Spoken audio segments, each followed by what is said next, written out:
I have some tour dates to tell you about. We'll be coming to College Station, Texas, Belton, Texas, Oxford, Mississippi, Tuscaloosa, Alabama, Chicago, and Miami. All tickets at theovon.com/TOUR. Make sure to not go to any secondhand site. Just go through the links at theovon.com/TOUR. Today's guest is a stand-up comedian. He's a podcaster.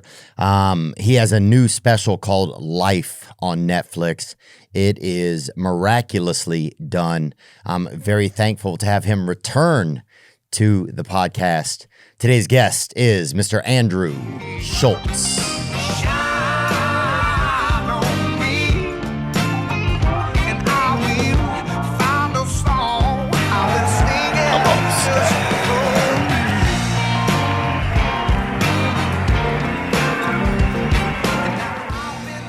Good to see you, man. Good to see you, too. Congratulations on the child. Thank you, bro. Appreciate that. Congratulations on all your success. Thanks, man. Yeah, I appreciate it, dude. I saw, I'm like 17 minutes into your special right now. Oh, cool. So, dude, the control you have on stage, that's something I really admire. Like this, it's almost like a sharpshooter up there, kind of like, there's something, I don't know. But the way you have this control on stage is something, it's great. Thank you, man. I appreciate that, brother. Yeah, it's cool, man. How many times you guys shoot? Twice? We did 4 shows. What? Yeah, 2 a night. God, that venue's so beautiful. It shot so well. Who shot it? Thank you. So I had my guys do it. Like Shifty edited it. I forget the guys who's the DP. And then Troy Miller was the director. And yeah, it's tricky. Like filming stand-up is so tricky. Especially when you do these, we're used to just kind of doing it all ourselves. So then you go do a special. Yeah. And you kind of realize that like each department is fighting against one another. Like the video department wants to make it look beautiful, but making it look beautiful might make the audio sound bad. The audio department wants to make it sound beautiful. What makes it sound beautiful might mean your mic is really low in the room. So now the show could be shitty for the audience. You know what I mean? So there's like all these, like we had speakers, I don't know if you noticed, like in the front, like usually a lot of times. Yeah, I saw you one time you had your foot up on it. Yeah, and like most people don't do that because the shot is more beautiful if you just have like raw stage. But I was like, I think that the special will be better if the audience enjoys it the most. Yeah. You know what I mean? Like I agree with that. Yeah. Because if they have fun, you have fun. Exactly. I was like, there was one, I think it was like show 1. And there was like miscommunication or something. The camera guy was a really sweet guy, but like he thought it was his job to just keep walking down the aisle and back up the aisle with the camera. And I'm like, bro, they got to believe that this is kind of just happening. And when you walk in front of them with a camera, the illusion kind of falls apart, right? They feel like they're part of a filming instead of like just part of this show. So yeah, that's the tricky. I wish I didn't even have to tell them we were filming. Yeah. You know what I mean? Like, right. Just make it be a regular show. Hey, this is just a show. So if you guys yell out or do something, this is as natural as it could possibly be. I wonder if you probably could have done that in hindsight. Yeah. I mean, earlier ones I was able to do that, but I think this one, I don't know. This one, maybe I was like nervous. I was like, fuck, I really want to make sure that we could, fill that place 4 times. And, I don't know. It's a huge venue. It's beautiful. What is that? Yeah, it's the Beacon in New York. Wow. Yeah, it's pretty. Yeah, dude, this looks, I was like, this is unbelievable looking. Oh, thanks, man. Yeah, you guys crushed it. Even the font guys, that they chose for Andrew Schulz Life, I thought was perfect. There was just a lot of great choices, I thought. Yeah, the first, a Netflix special, the first thing that comes up on the black screen, that's actually my wife's handwriting. Oh, really? Yeah. She wasn't aware that that's what it was, but it was because I don't know how far you are in the special yet, but most of it is this like journey of us trying to get pregnant. Yeah, that's where I'm at. I'm at to like, let me think. Oh, after you saw the baby, but you haven't gone through the journey about getting pregnant. It's just the actual seeing the child, I guess. The C-section story and all that kind of stuff. Yeah. Dude, it's incredible. Congrats, man. Thanks, man. Thank you. Yeah, good to see you, man. Great to see you, man. Unbelievable, bro. Unbelievable. It's freaking been a while, dude. You've been caught up in some beef. You were in the fucking rap beef. I was like, this dude, I thought you were going to pop out at Super Bowl. I was supposed to go to the Super Bowl. I was supposed to be part of the show. I was like, how wild is this shit gonna get? No, I know. We were gonna go actually. How about you were there, right? No, I didn't go, man. No? Me and David Spade started making that movie, and so we had to shoot on that. How's that going? It's interesting, man. Yeah. It's done. Because I remember like years ago when we were doing the pod, there was hopefully you don't feel bad about me sharing, but you had some frustration with like not being able to create these projects. Do you remember us having these conversations where you really wanted to make a TV show and didn't feel like those doors were open, and now you're making this movie, you're on top of the world. It must feel pretty cool. Well, I think we just did it ourselves. Nobody wanted to make it. We took it out. We took it to the streamers, and we. Oh, you created your own movie? Yeah. You filmed it before even. No. Pitching it to them? We pitched it first. Okay. Right. Okay. So we pitched it, and nobody. No way. Oh, dude, we couldn't get, and it was Spade. I'm like, even with you and Spade at this point in your career, there was still hesitation. I just felt like it would have been nice to feel some support there, know? Like, it just would have been like, hey, look, just even as a good faith thing, we'll do something. Also, you probably got PTSD too from like years of wanting to do these things and not really feeling it. That's true. Then like now you're at this point where you're on top of the world. You're like, all right, now everybody's going to give me the opportunity. And then to still feel that, oh, that sucks. Yeah, but then I realized it's just it's just life. Yeah, I think I didn't feel like, I don't know if I felt on top. I felt like this was a brave thing we were trying to do. Yeah. It was a new thing I was learning. But I felt like with Spade, it kind of was going to be okay because kind of no-brainer. Right, he knows what he's doing. That's the other thing is like giving us money to make a movie, like we're kind of knuckleheads. It's kind of a bad idea. Yeah, it is. Like to us, it's a great idea. We're like, we'll figure it out. And they're like, have you done this before? And I'm like, nah, but it's a movie, right? It can't be that hard, right? But a guy like Spade, he's done it before. Yeah, he'll fucking know. He'll have the camera in his trunk of his car. It's easy. Everything will be fine. We got it all figured out. So yeah, why do we have that attitude? Like we want to make a movie and it costs $30 million, and we're like, these fucking assholes. How dare they not give us $30 million even though we've proven we could do nothing? What is that about? That's a great point. That's kind of on us a little bit. Oh, totally. Is that narcissism? Is it ego?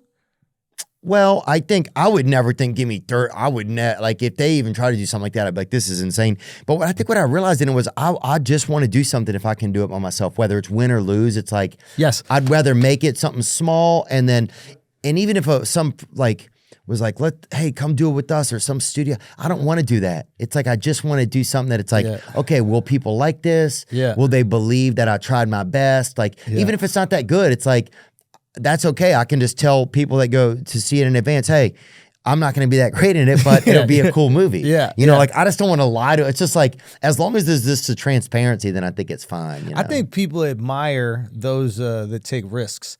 I think that's almost like an American thing in general. We like risk takers. We like people who are brave.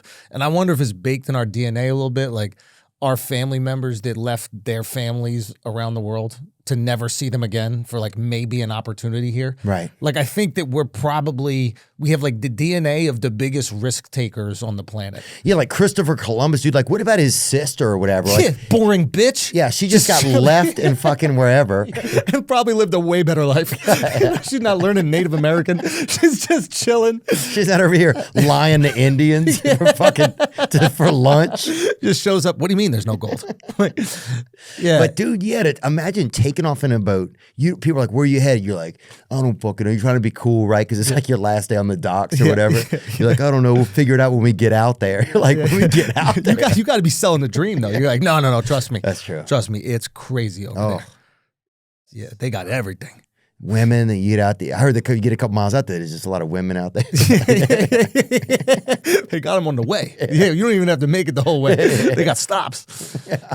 Yeah, it is. So anyway, I think like naturally, you get a lot of success. There are going to be people that enjoy seeing you fail or whatever it is. But unfortunately, I guess human beings, we got that in us a little bit. But I do also feel like the people that ride for you appreciate the risk that you'd be taking. Yeah. I think all of us as comedians, I think they do. I think that's one of the reasons why comedians and podcasting maybe does well is because, well, for one, I think we try to, I don't know, this sounds fucking egomaniacal. I have no idea. Well, say it. But no, I heard somebody say that, like a lot of podcasters, they're just trying to figure out the truth. They're not, like, we don't work for anybody. So it's like, if you ask somebody a question, it's just because you want to know. Usually, it's not because like there's a producer saying, "Let's get this answer." Yeah. Curiosity is kind of punished in a way, but maybe it's because they'll put us on such a pedestal. They're like, "You should know the answer to these things." It's like, well, I don't, and that's why this guy's here because I'm trying to figure out the answer to it, and I just want to know their take. Like, right. I might not even be able to communicate with that well or rebuttal or grill them that well, but I just want to I don't want to grill them. Right. I want to know what they think. And then I'll bring somebody else who thinks something different and I'll ask them that. But yeah, that is, I guess, maybe some criticism. It's like, well, why didn't you ask this question? Or why didn't you rebuke that? And it's like, bro, I don't know. I don't know anything just yet. Yeah, I'm not a doctor. I'm not a politician. I got in this own trap of just because of last year we got to have some political people on the podcast. I was like, then dude, there was like a month ago I started thinking like, oh, I'm a political guy, right? For like, Did you feel like you had to be informed? Were you like reading Wall Street Journal? I thought like, because here was the crazy thing. People started coming up to me. A political guy. Yeah, dude. Well, people would come up to me and ask me about political shit. I was like. Like asking your take? Yeah, dude. I was like, I don't fucking know. I don't know, dude. Like, but then I started to realize, wow, people's perceptions are affected, like how they see people, where they see them at and stuff. And then I was like, well, I do have some political thoughts. Like most of them are just kind of regular people's kind of thoughts and ideas. Like they're not super in depth. But yeah, I think for like a week I started smoking my own nuts and thinking I was like fucking J. Edgar Hoover or somebody, but, you know? I actually think that like whatever your perception or your feelings are about something, that's actually more valuable than what the like factual truth is. Oh yeah. Because most people aren't reading up on the factual truth. Right. Like you got to meet people where they are emotionally. That's a good point. And the people are trusting their gut. So I think, when you do just talk to somebody and you don't let people decide, well, do I think like I believe that guy? Do I, and then they get to decide. And you might hate what that person says, but don't dismiss him because there might be a lot of people that feel that same way. Yeah. You know what I mean? Like there's a lot of people, like I've heard people say this a lot. They go, the economy actually wasn't that bad, under Biden or whatever it is. The economy, and it's like, bro.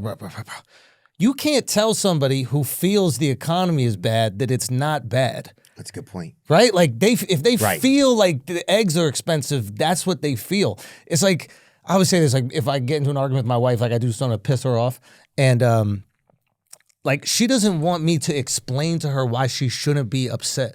Right? Like that never works. Right? Like I know you're upset, but you shouldn't be because of these reasons. She said, fuck you. Yeah. She just wants me to be like, hey, my bad. I'm sorry I made you feel that way. And I feel like our whole political discourse, and I don't know anything about politics, but I feel like the whole political discourse is just like, you're wrong because. And then the other side going, you're wrong because. And then it's just shows set up to dunk on one another. Like there's no good faith conversation. And the second we're out here having like a good faith conversation, like we bring somebody on and we're just like, all right, so what do you feel about the world? People go to us like, you fucking asshole. How dare you not dunk on that guy?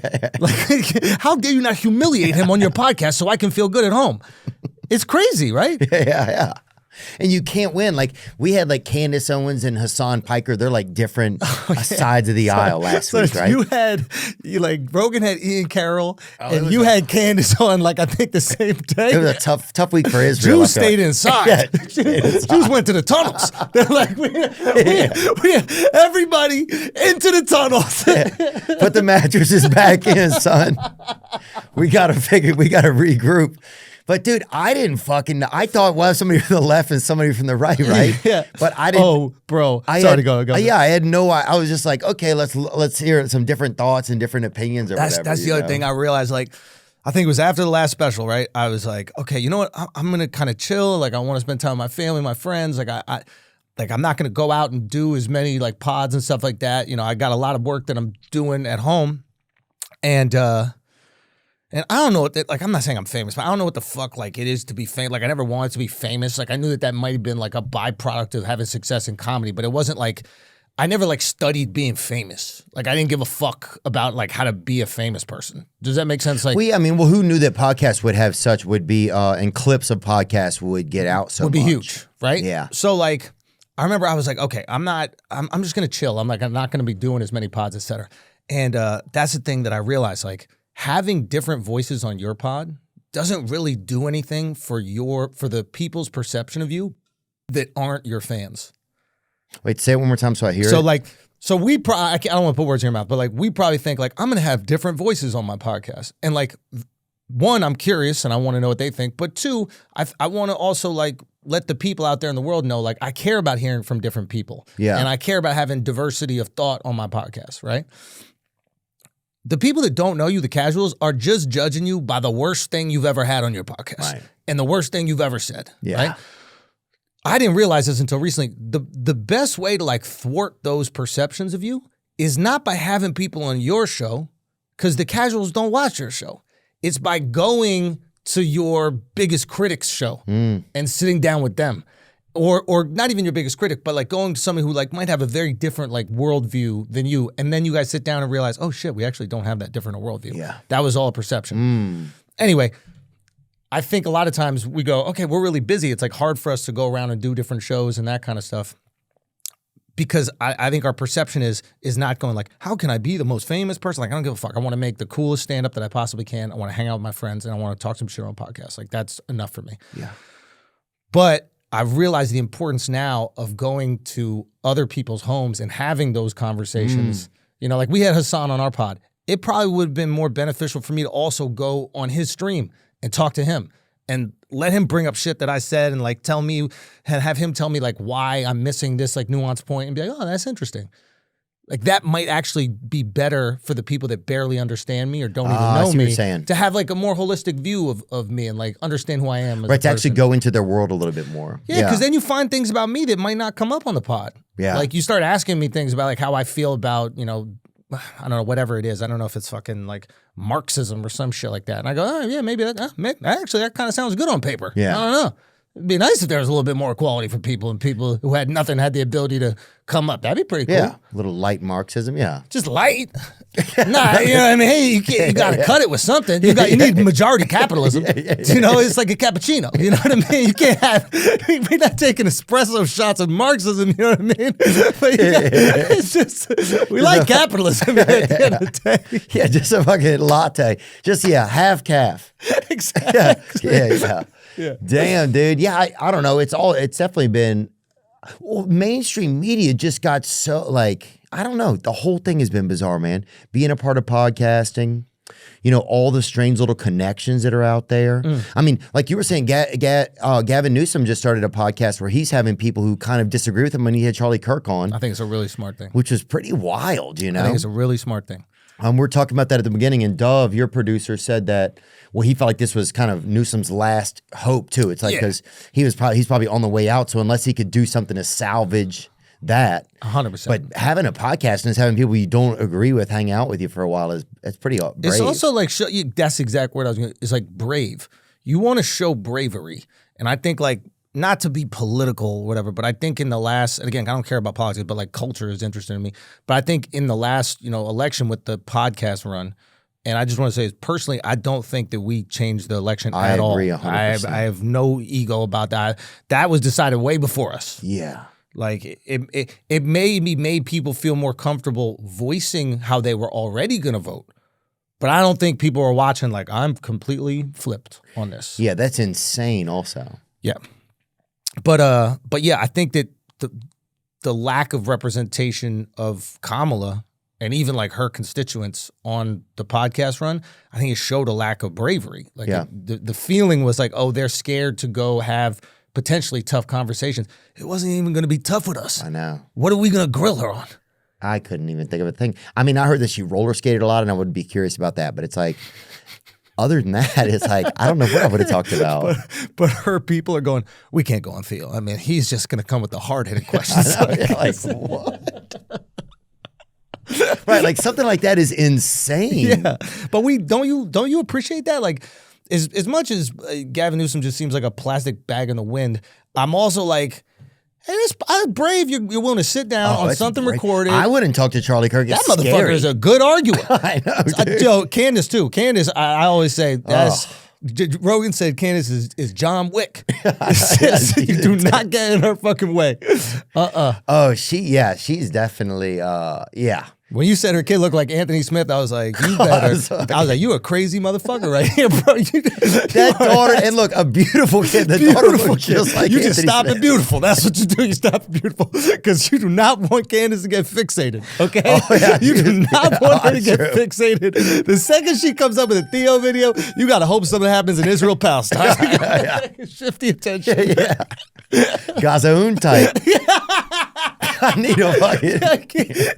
Bro, that was layered because you made a German as well. I brought that in. I can't believe that happened. Good. Thank you, dude. Gesundheit is good. I did not believe that was going to come up. I just started with Gaza, and then I was like, this won't be funny. I hope people get how layered that is. Thank you, good. Dude. That was teamwork, though. I don't know about that. It really I was, think you dude. went 101 right there. I said that her daughter looks a She's little bit like beautiful. The daughter is beautiful. So I think what we got to say is that Anthony Smith is a beautiful little girl. Like, Yeah. I think that's the better way of describing. He's a savage fighter. He's the fisty Charlemagne, baby. I think that's what it's safe to say. That's what I think is all it's safe to say. Yo, he does look mixed a little bit. Is he mixed? Oh, Anthony, yeah, he is. Mixed with what? I don't know. I think he's he's latte or whatever they call it. He is. Yeah. But Anthony's incredible, and the daughter looks she's incredible. beautiful. I know. Yeah, she's She beautiful. Is. But shout out to Candace. It's so funny how like And shout out to Charlemagne too. I just made I made a joke one time about him. I said he was he's handsome. He's handsome. Kind of, he loved that one. And I don't remember what happened with it, but I just thought it was. I think he brought it up. He was like, "Listen, Theo Vaughn thinks I'm handsome." true. Like, anytime. He doesn't age though. Oh, dude, no, he's killing it. He's killing it. Yeah. I would like to get to meet him. I don't know if I've ever met him. I gotta connect you guys, man. Yeah. You guys would have a great talk. I bet we probably would. Yeah, of course. Yeah, I saw that they just had who did they have on there that I love? Who on Breakfast Club? Yeah. I can't remember.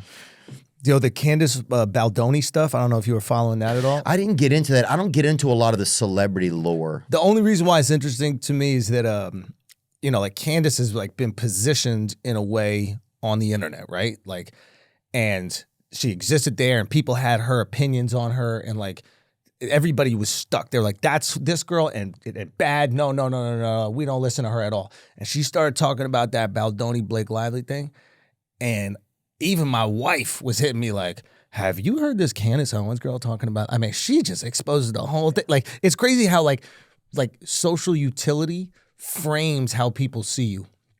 So you could be a bad guy, and then you start talking in depth about something that people care about, and then all of a sudden, while you're talking about that, you're a good guy. Right. You're a hero. That's interesting. Like, what does that say about us? Is it?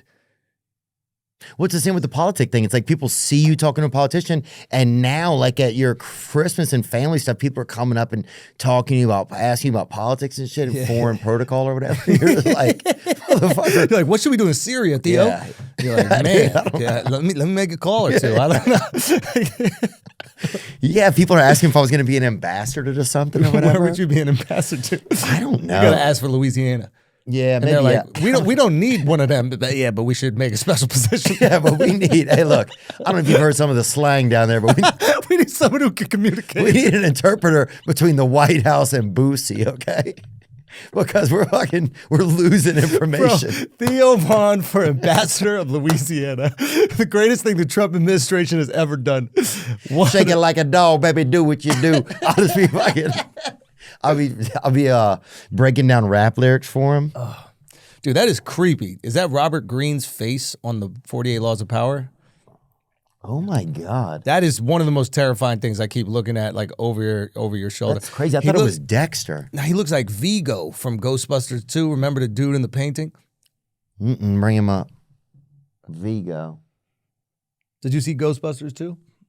No, I didn't see it. My mom wouldn't let us watch that kind of stuff. Oh, wow, he does. And so do I a little bit. No. And so does Alan Dershowitz. Yeah, Alan got that. See, you are involved in politics, How bro. many You know times- all these names. But You're plugged in, bro. But are we plugged in? Here's the funny thing about Candace is they were like, you're an anti-Semite. And she's like, oh, fucking call me whatever you want. I have one of the top 10 podcasts in the world. She really don't care. She doesn't give a fuck. She does not. And the amount of people that listen to her. It's like, true. It's true. And she changes public sentiment. Like she flipped that whole Blake Lively Baldoni thing. That flipped. Like, he was I don't want to say pariah, but people were like, this guy's a fucking douchebag. Another one of these, like, I'm a male feminist guys, and then you're really a creep on set. She completely 180'd the internet on that. Baldoni got to give her a check. That's a good point. And she don't even want it, I bet. She got to be so rich because you need to have some money to be that brave and have kids. That's a good point, huh? Right, like once you have kids, you got to make sure you can protect those kids. The dad must be like a rifleman or something, or like a The dad of the babies, right? the dad. Yeah, somebody has to be. Yeah, they're gonna hire Anthony Smith now to actually help protect that the family. family. It's like That'd be pretty great, actually. Denzel Washington, Man on Fire. yeah. That'd be pretty great. Dude, that'd be so great. They show up to their next some place with the whole family and Anthony Smith is their fucking bodyguard. Bro. That would be pretty sick, dude. Bro, she could be in The Bodyguard. That's the new Bodyguard starring Candace Owens and Anthony Smith. Wow. Whose baby is it? Actually, you don't want to do that. No, she'll get pissed, dude. You don't want to do that. And what if she breaks the story down and she finds out that that's the whole story? Stop it. You have a deep dive on her, and She does it. She's surprised by her own results. You would never see that coming. No, but that sounds like it actually sounds like a cool movie or something. Yes. But we're just joking, Candace. We do not. Candace, by the way, we want no problems at all. we want zero problems. Are we all looking into the cams when we say this? We want zero problems. Yep. Okay, zero problems. Harvey Weinstein didn't do it. No, wait, That's what she's on. That's right. That's what she's saying now. That's what she's saying. But yeah, I will say you this. can't predict her at all. No, she's brave and she's thorough. Yeah, and she's never lost a lawsuit. So. She is. But it is kind of crazy, bro. how like the mainstream media had just been this machine, and then now you're starting to see like, oh, well, what about these stories you never heard about? What about the fact that some information might not even be true because it was all just kind of like part of a plan? Like, that shit's kind of wild. Yeah. And that makes podcasting and like freelance communication or whatever it's called. Yeah. Even more interesting. Well, yeah. Dude, I don't even know what to believe now. When you see clips and I'm like, oh, this is what and you're like, dude, there's no real place to get completely factual truth. Well, maybe except your instinct. Yeah, but maybe because like there is no completely factual truth. That could be it too. I think that's the thing. And I think it was probably easier when there's like a few different news channels to disseminate information. Like kind of we all agree on more or less, hey, this is what happened during the Civil War. Right. This is what happened during the Revolutionary War. All right, this is what happened during World War II. I didn't even know Russia did anything during World War II until like a few years ago. Yeah. I found out like 25 million Russians died in World War II. Nuh-uh. Yeah. Are you serious? Yeah. Pull that up. How many Russians died in World War II? That's unbelievable. You don't ever hear about that. Never hear about. But why would we teach that? Right. You know? But it gives you a different concept of who did what. 27 million. Wow. Oh my God. Yeah. 19 million civilian deaths, 8.7 million military deaths. That's the thing with Russia. What? It's tricky. It's like, so they were an allied force, right? yeah, and then immediately afterwards, we started beefing in the Cold War and all that kind of stuff. But yeah, we had a united cause at one point in time because I think Hitler invaded Russia. Oh wow! Yeah, but the problem with invading Russia is like they have a cultural acceptance of misery. Right. So they kind of like it in the beginning. Is that what you're saying? Of war, you're saying? They're like, oh, finally, we're back to homeostasis. Like, be our guest. Yeah, like I don't know. Yeah, exactly. So I don't know. I just feel like if like Americans, we like it. We like nice shit. We like it being comfortable. We're brave. That's what I will say. Like I don't have concerns about us losing a war. Yeah. Because I do think that we value freedom. Like I don't think we would ever accept being controlled by another country. And I think that the majority of us would rather die before that happened. Right. I think it's we just don't know that it's happening. Oh, here you go again. Okay, Theo, here you go. Theo, what country are you talking about? Theo. Candace, see what you started, Candace. Theo, what are you talking about right now, Theo? Look, I'm Whoopi Goldberg. We're going to go to commercial break right now, guys. Are you ready to win real money this March Mania tourney? Struggling to choose which teams will pull off an upset? I'm cheering for Lipscomb. Forget about the teams. All you need to focus on are the players' stats to win big cash prizes with DraftKings Pick 6. And when it comes to massive payouts, DraftKings dunks all over the competition. Pick 6 is available in most states, including Missouri, California, Texas, Georgia, and more. Track your picks for a shot to win huge cash prizes. It's as simple as that. Turn your March Mania knowledge into cash today. New players can get $50 in Pick 6 credits instantly with just a $5 entry. Download the DraftKings Pick 6 app now and use code Theo. That's code Theo for new customers to play $5. Get $50 in Pick 6 credits. Better payouts, bigger wins. Only with Pick 6 from DraftKings. The crown is yours. Before we used Shopify, it was bonkers, baby. It was cattywampus. We didn't know what was going on. Things were unorganized. You get to the checkout of our merch store, and it was just fiasco. Shopify helped change things. You can upgrade your business and get the same checkout that we use with Shopify. That's what's going on. Nobody does selling better than Shopify, home of the #1 checkout on the planet, and the not-so-secret with Shop Pay that boosts conversions up to 50%. Businesses that sell more sell on Shopify. Upgrade your business and get the same checkout that we use, that different businesses like Allbirds uses.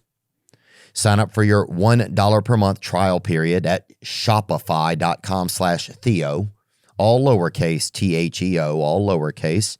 Go to shopify.com/Theo to upgrade your selling today.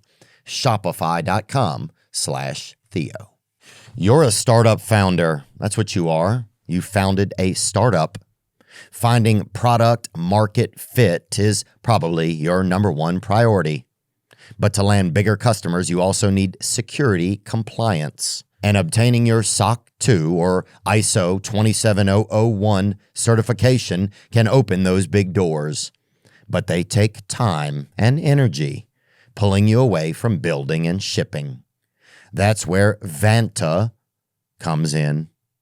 Vanta is the all-in-one compliance solution, helping startups like yours get audit ready and build a strong security foundation quickly and painlessly. How? Vanta automates the manual security tasks that slow you down, helping you streamline your audit. And the platform connects you with trusted experts to build your program, auditors to get you through audits quickly, and a marketplace for essentials like pen testing.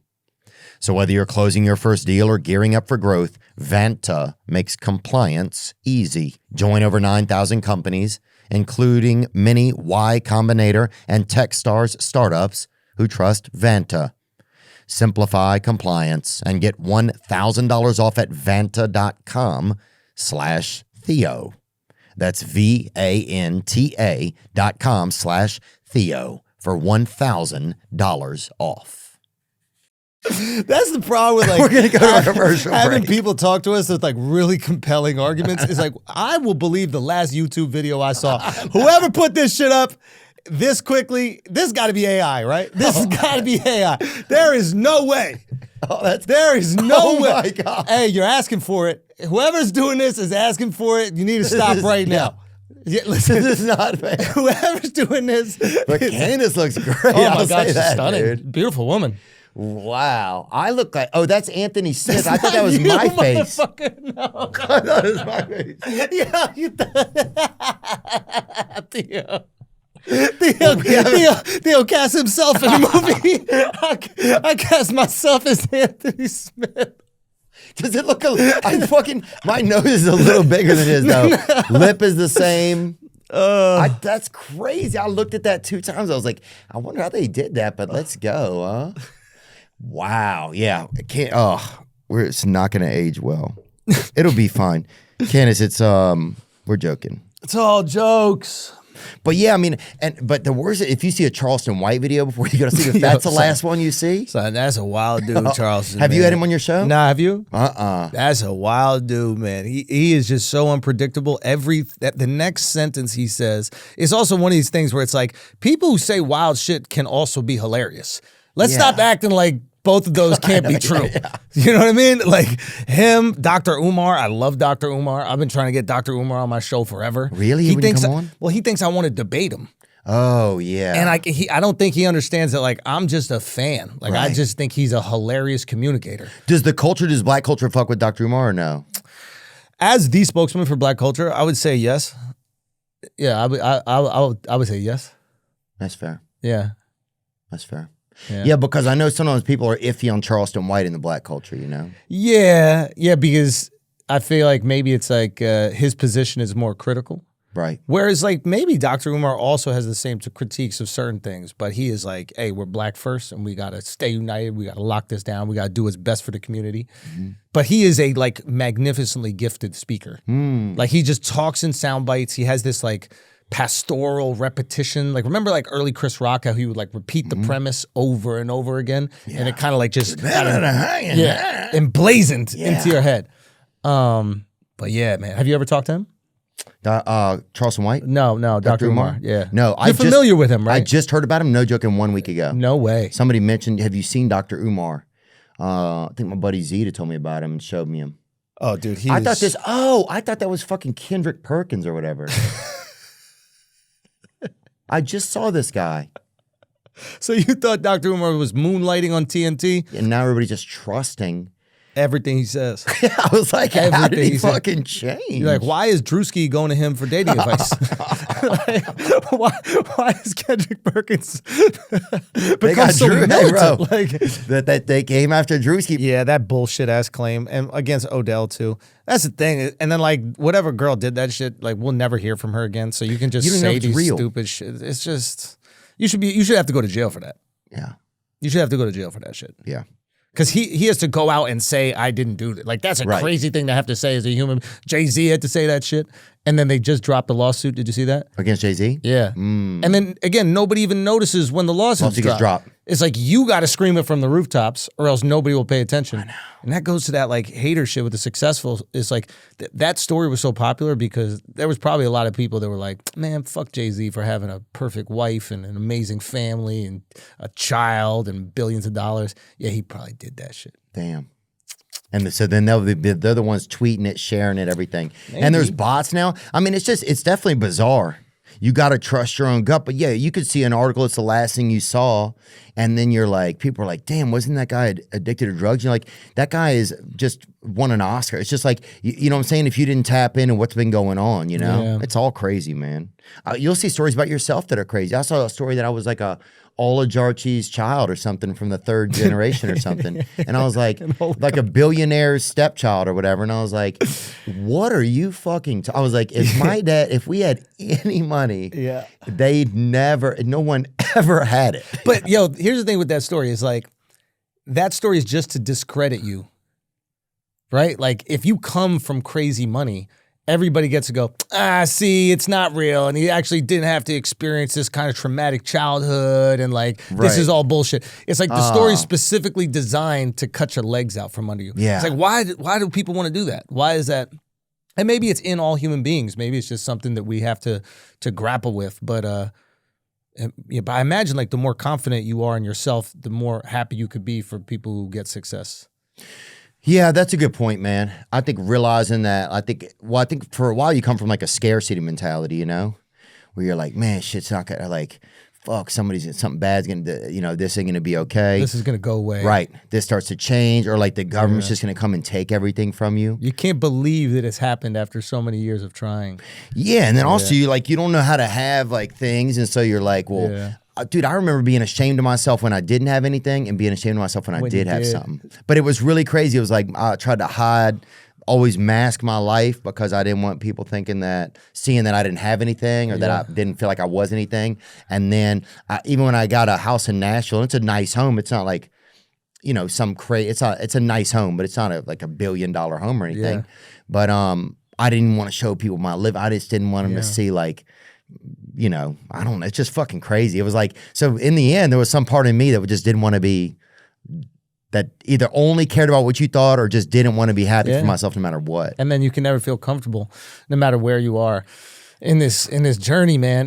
That's, I guess, what would they say? That comes down to like self-acceptance. It's like once you accept it, like you should be entitled to your success and you work hard for it, then you're not as dependent on like the validation of others. I know. But it's hard to get away from that. I think, I don't know if it's hard. Some things like doing ayahuasca, that kind of stuff has helped a lot of that stuff go away though. Yeah. That kind of stuff's been a You've done that a few times? Oh yeah. Yeah. I like it, dude. Really? Yeah, you do it enough times, they give you this jacket. Oh, yeah, definitely. Some guy walks out of the jungle in Costa Rica. Chaqueta, para ti. You get a punch card. Your fourth ayahuasca trip, you get an Eagles Letterman jacket. That is so ridiculous, dude. That is cool. You know who told me? Neil told me that. Oh, yeah. Neil Brennan became like this connector. Go on. But no, I think that's kind of what it is. Like, you know, Neil is, one of his superpowers is his cynicism. You know, like he's constantly consumed. I hope he doesn't mind me saying this, but he's constantly consumed of like what the worst case scenario of something would be, or what the worst person would think about the thing he's doing. And what's good about that is like when you're creating stuff, there's an advantage in that you're always thinking about what your biggest critic could say. So maybe you really try to sharpen every premise and sharpen every joke and make sure there's no fat and it's like infallible. And the negative aspect about that is that, like, if you're just creating for them, it's hard to create something authentically. And then he was like, listen, after I did that, like, that voice started to dim a bit. And, like, I wasn't constantly consumed with the critic. And I was able to make, I think, my best shit.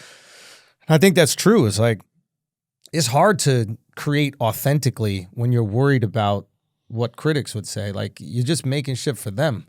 You know, like for somebody, especially when your whole life you've gained a lot of your acceptance from other people. Yeah. You know, I think that's probably been a lot of my life, but I didn't even know who I was. There wasn't a me. So the only thing there was your reaction. Yeah. So I didn't fucking. Do you think you found yourself? I think it's gotten better as I've gotten older. Yeah. I think some of it is getting older. You just kind of like, I can't even fucking. Whoever you are, motherfucker, we gotta come out. Yeah. We ain't got a lot of time left, bro. Yeah, You've been hiding for 40 years, my boy. Like, enjoy some of this shit. We got a new jacket. Yeah, hey, bro. Hey man, come on out, man. We gotta figure this shit out, dog. You just getting tired of it? That's funny. That's great, dude. Yeah. So I don't know, but I think also you just get older and you're like, there's just whatever part of you that still cares about that shit starts to go away. I think it's just exhausted too. Well, I think chasing its tail, kind of. Maybe that's the release for you with something like ayahuasca, where instead of like constantly searching for what it is and who you are, you do feel connected to whatever this greater existence is, and you just get to go, okay, I'm not going to fucking worry all day about what exactly I am and what I don't have, and just be this, bottomless pit that a lot of us in entertainment can be. Like, there is, and maybe that's what you need. Maybe you need that reminder. Yeah. Maybe you need that reminder you're part of something bigger. Yeah, I think that that's a good point, because once you feel like you're part of something bigger, there's some connection, then you kind of don't just think about yourself. You're not as isolated. Yeah, you're not. It's there's something liberating about knowing things are way bigger than you. Yeah. When it's not bigger than you, it's very easy to get caught in your own head. It's a lot of pressure, I imagine. If you're just thinking about you and like how you're being perceived, and if you're becoming the man you thought you would be, and if you feel comfortable with the success you've had, how other people will react to that success. Like, yeah. That's crippling. That shit, yeah. There's a lot of stuff that's kind of like scary, I think, as you get older. I think, yeah, popularity is kind of scary. Watching your own ego and being conscious of like what is your ego and what is just you trying to have some self-confidence in yourself, especially if some of those things are kind of like, if you're like kind of a late bloomer and some of that shit's happening, happens simultaneously. It's all, yeah. What's an example of that?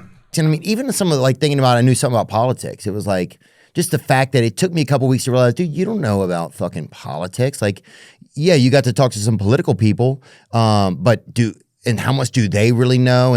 But it's like, that's a trap, right? What do you know about? You know about like being curious, you know about like wanting to talk to different people, you know about trying to be funny, I think politics is always a reflection of culture. Like, politics is downstream from cultural needs and necessities.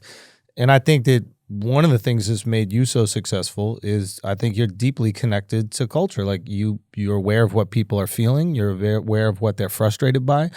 And, regardless if there's like data analysis to back up every single one of those claims. Like, to me, that doesn't mean anything. Like, you can list out all the facts you fucking want, but like, you're aware of people's frustrations, and politicians have to react to that. So you don't need to know like what fucking senator is pushing what bill, because they're all reacting to the thing that you're more acutely aware of, probably than even them.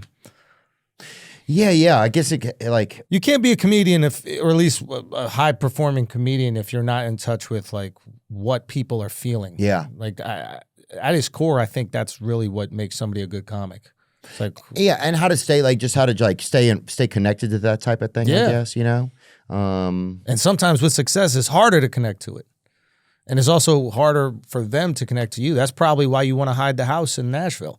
You're like, fuck, well, they feel like they can't relate to me because of this new life I live. That's something that, like, so I grew up in New York City, right? And like in the city you grew up? Yeah, I grew up in Manhattan. And one of the things about growing up in Manhattan, it's incredibly humbling. Like, you never feel... You weren't in the Newsies. You weren't in the Newsies. I was in Newsies. Were you really? No. I was in Newsies. Have people asked you that before? No, you're the first sorry, person. Dude. I can't remember when that was, but I love that movie. Good little movie. I think Christian Bale was in that shit, right? Yeah. Crutchy, that little guy, like, give me the papes. That was my childhood. But I'm just saying, fucking bullshit. You got a fucking kid on one crutch hiking through fucking sell the newspapers, hiking up the LIC with a fucking sack of newspapers, dude. LIE, the LIE with a sack of newspapers, man. But anyway, like, you just humbled constantly. You never feel like you got money. There's always somebody way richer. There's always somebody with a way better job. There's always someone with a better career. Like, because you're in the city where the most successful of all the people have. So you never feel this concern that you were talking about, which is like, oh, if I show this nice thing I have, people will think that I consider myself better than them or something. If you grow up in New York, you never feel that way because there's always someone so much higher than you. You know what I mean? There's always so much more wealthy than, so it's just this, there's like a hustle mentality, which is like, I'm going to work really fucking hard for as long as I possibly can. And I'm going to try to get some nice shit, but I'm going to earn it. I'm not going to just have it handed to me. I'm going to fucking bust my ass. But when I do get it, I don't feel guilty about it because it ain't even as close as nice as the guy who lives 3 blocks that way. Yeah. But I understand, like, my mom's from Scotland, like, fucking, you know, comes from nothing. There's that sentiment of like, you getting something nice, the community could feel like, oh, do you think you're better than us now because you got this fancy house? Oh yeah, when I was a kid, like, if somebody could read, people would call him a or whatever. You know?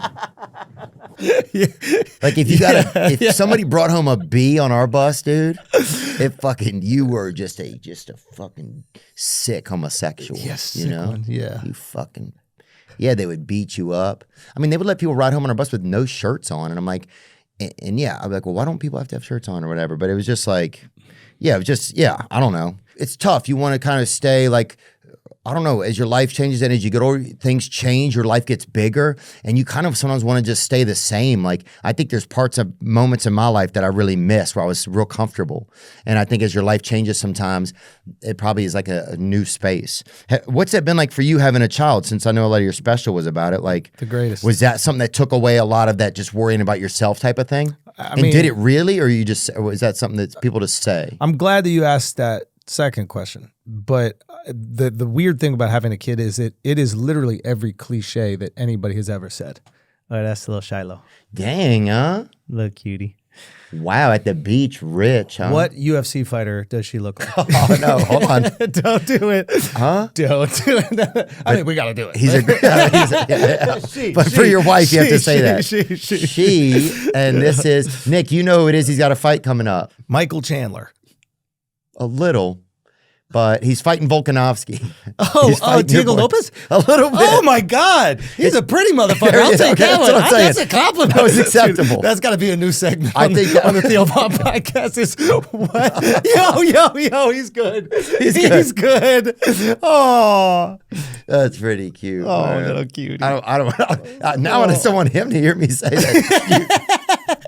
But there's something very charming about him. She's a beautiful young lady. Great, man. That's going to be a great fight. Shout out Volk too, man. I think that is an exciting fight, huh? Yeah. Seeing Volkanovski sing the other night about that shit was he so got a little fun. voice, bro. I know. He's got a good voice. And it's just fun to see his it's so great. I think if fighters are around long enough where you get to see their personalities, Of course. you know, like they used to only have to just be so tough, and now they can do that, but also like have a bit of showmanship. You know? We want to connect to him. Yeah. But I will, back to the kid. But back to the kid, yeah, it's man. every cliche you've ever heard times 1,000. Like it, and it's there's a reason why that it exists. I imagine it's like we all should have this reaction towards children, right? Like their smile is the best smile, their laugh is the best laugh. It's the most incredible experience you ever had in your life. And there's a little part of you as like a comedian that goes, I'm going to have these unique takes on being a father, and it is. Your takes are so similar to every other person who's ever been a dad, which is now I see as a beautiful thing. Right. But your life gets really small. I can only speak for myself, but like I just don't care as much about other things. Like I want to spend time with her. I want to spend time with my wife, and as long as they're proud of me and happy with me, that's enough. Right. Anything else it's icing on the cake. It feels really good. Like the response to the special feels really good. It's like amazing. Like all these people who went through IVF and had a similar journey as us to like get pregnant, like they're talking about it like feels really good. Yeah. But I'll tell you one thing, as long as like my wife and baby are happy with me, like it is an amazing. I hope you experience it, man. If that's something that you'd like to experience, but it's transformative. I would like to have that, man. It's cool to hear a parent say that too. I think that like it's nice to hear a parent say those things about their family. Bro, it's so cool, man. It is. Also, you'll watch her like. It's very, very rare in life you get to see somebody give 100%, like really 100%, and like when you watch them in labor, it's 100%. Really? It's just they're giving everything they possibly can give. What happens if they just do 80% or whatever, 60% or? That baby stays in there, bro. Oh. Like we had to do a C-section. My wife had to do a C-section. Obviously, it was like I didn't do anything. I just sat there like an asshole. And but it was, but yeah, it's just amazing what they're willing to do. Like my wife lost a lot of blood, and like 50 Cent almost. Literally, it was yeah. Yeah, it's very similar actually to what 50 went through. Yeah. I got to talk to 50 about that. I was like, dude, you basically got a C-section out there in Jamaica, Queens, bro. We talk about that? Like, yeah. 50C. 50C. He's good. He's fucking good. No, but bro, it was like she had no energy left. She had no blood in her system left. And they asked her, they're like, can you do a little breastfeeding for the baby? Because she needs to eat right now. And then they're like, if you don't have energy, that's fine. She breastfeeds the baby. The second the baby pulls off, this is like after, I don't know how long it is. She goes, my wife's like, is she good? And the doctor goes, yeah, she's good. And the second the doctor takes her off, she just closes her eyes and passes out. But it's there's this like primal urge to do anything for that. They'll do anything for that baby. And it is like, yeah, it's a beautiful human experience to watch somebody love something like otherworldly love. And, yeah, I think it's a really important part of if you're lucky enough to be able to do it. It's a really important part of like the life experience. It just makes everything small and worthwhile. Yeah, dude. Thanks for sharing that, man. Sure. What's it like to see your parents interact with your child? So my dad is dementia. I know he's sick, right? Yeah, he's had dementia for a while now. So it's hard for him. He did the intro to your special. Yeah, that was pretty cool. That was cool, dude. Yeah. I was wondering, was that tough for you guys to get him to pull it off, or it was okay? What's interesting is like he's like we filmed that actually at the early part of the tour. I loved how your special started off with the joke because it just like, oh, I'm already having a nice time. Boom. I thought it was a great choice. I thought it was one of the best. I thought it was one of the best I'd seen in a while. Thanks, man. Yeah, it was cool to. Yeah, the first one we were thinking about, we're like, should we just start the joke? And then like. The first thing is, I think I go, you guys want to hear my favorite New York joke? And we could have just cut that line, but there was part of me that went like, if I'm just hanging out with friends and I go, yo, I got a good joke. You guys, my friends or anybody else in that group will go, yeah, I like hearing a good joke. Like, this is why I'm tuning into a special. Like, sometimes I feel like the first joke you tell on stage is the most inauthentic. Because it's like, hey, we're going to do this thing where I talk and you guys just listen. And once we get into it, it will all make sense. But the first 30 seconds or a minute of it is inauthentic in a way. Yeah. Unless I honestly tell you, hey, you guys ready? Yeah. I'm going to tell you a joke. Yeah. Does that make sense while I'm trying to 100%. communicate? I've never thought about that before. Yeah, there's this kind of moment where everybody pretends like they don't know you're about to tell it. Like they kind of like there's this weird moment in the beginning. We have to suspend disbelief or whatever it is. Like, what's he gonna do? We know what we're gonna do. Juggle or or fucking, remodel the building. Yeah, like fucking. So I don't know. I was like, how do I just make it feel like authentic or natural or whatever?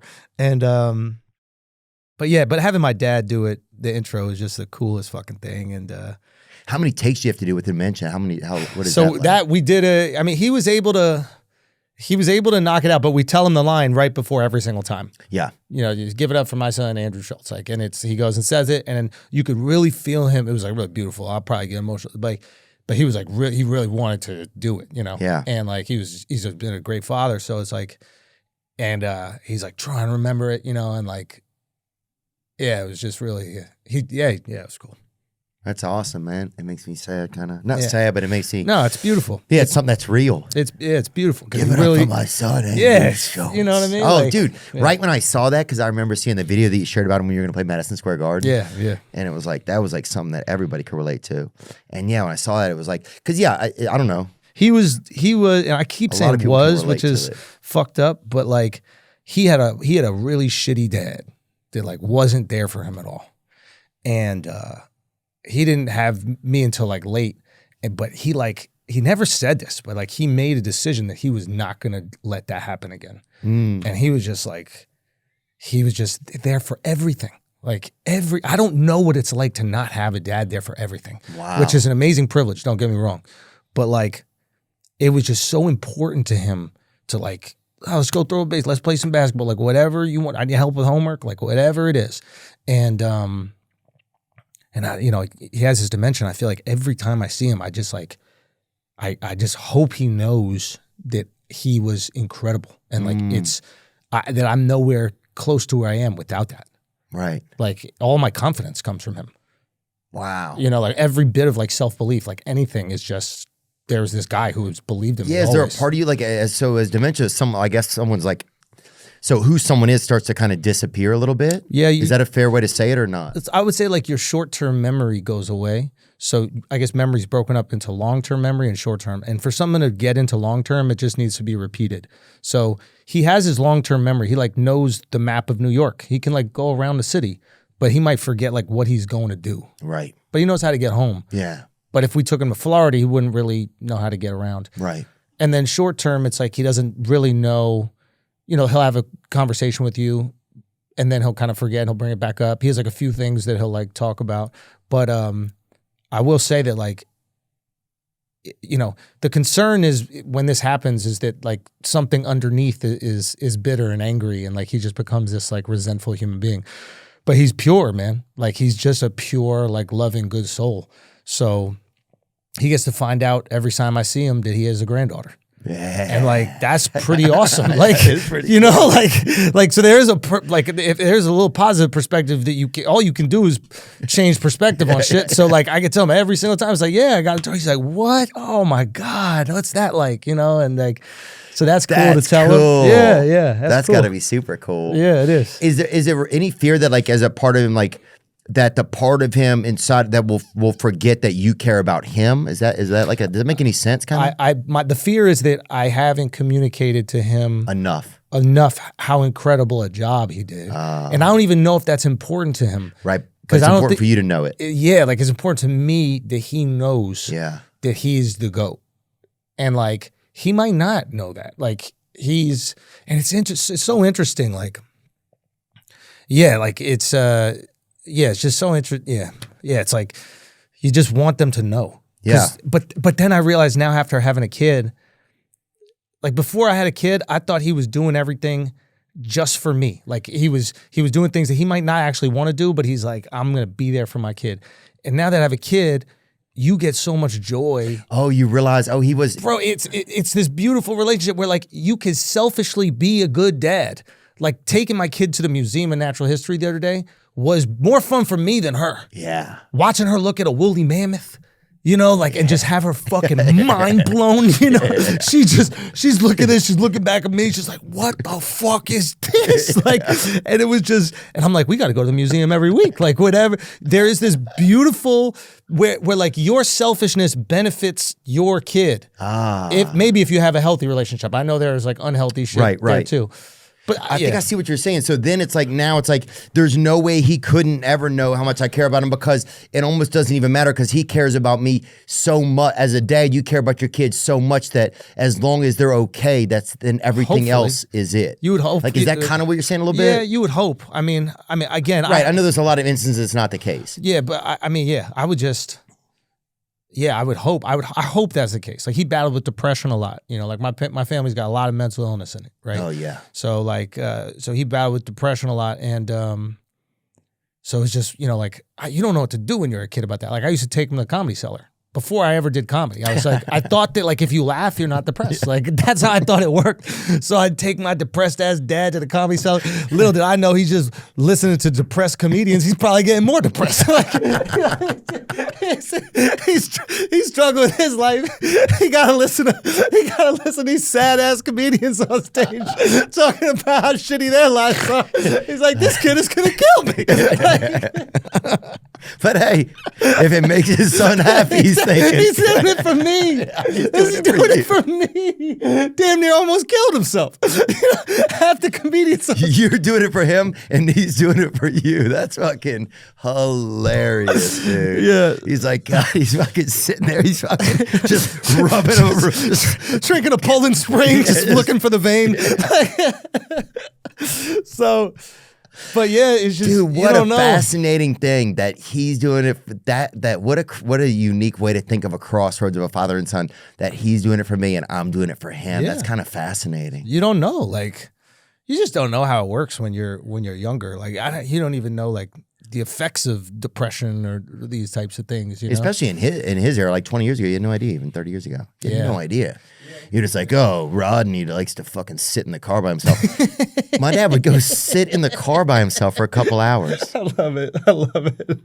And my mom would just go, well, if you get out of your fucking car, like, he wants to be out there sitting out there by himself. The men in our town used to park their trucks behind the Winn-Dixie and cry back there sometimes. Yeah. And you'd see him just fucking...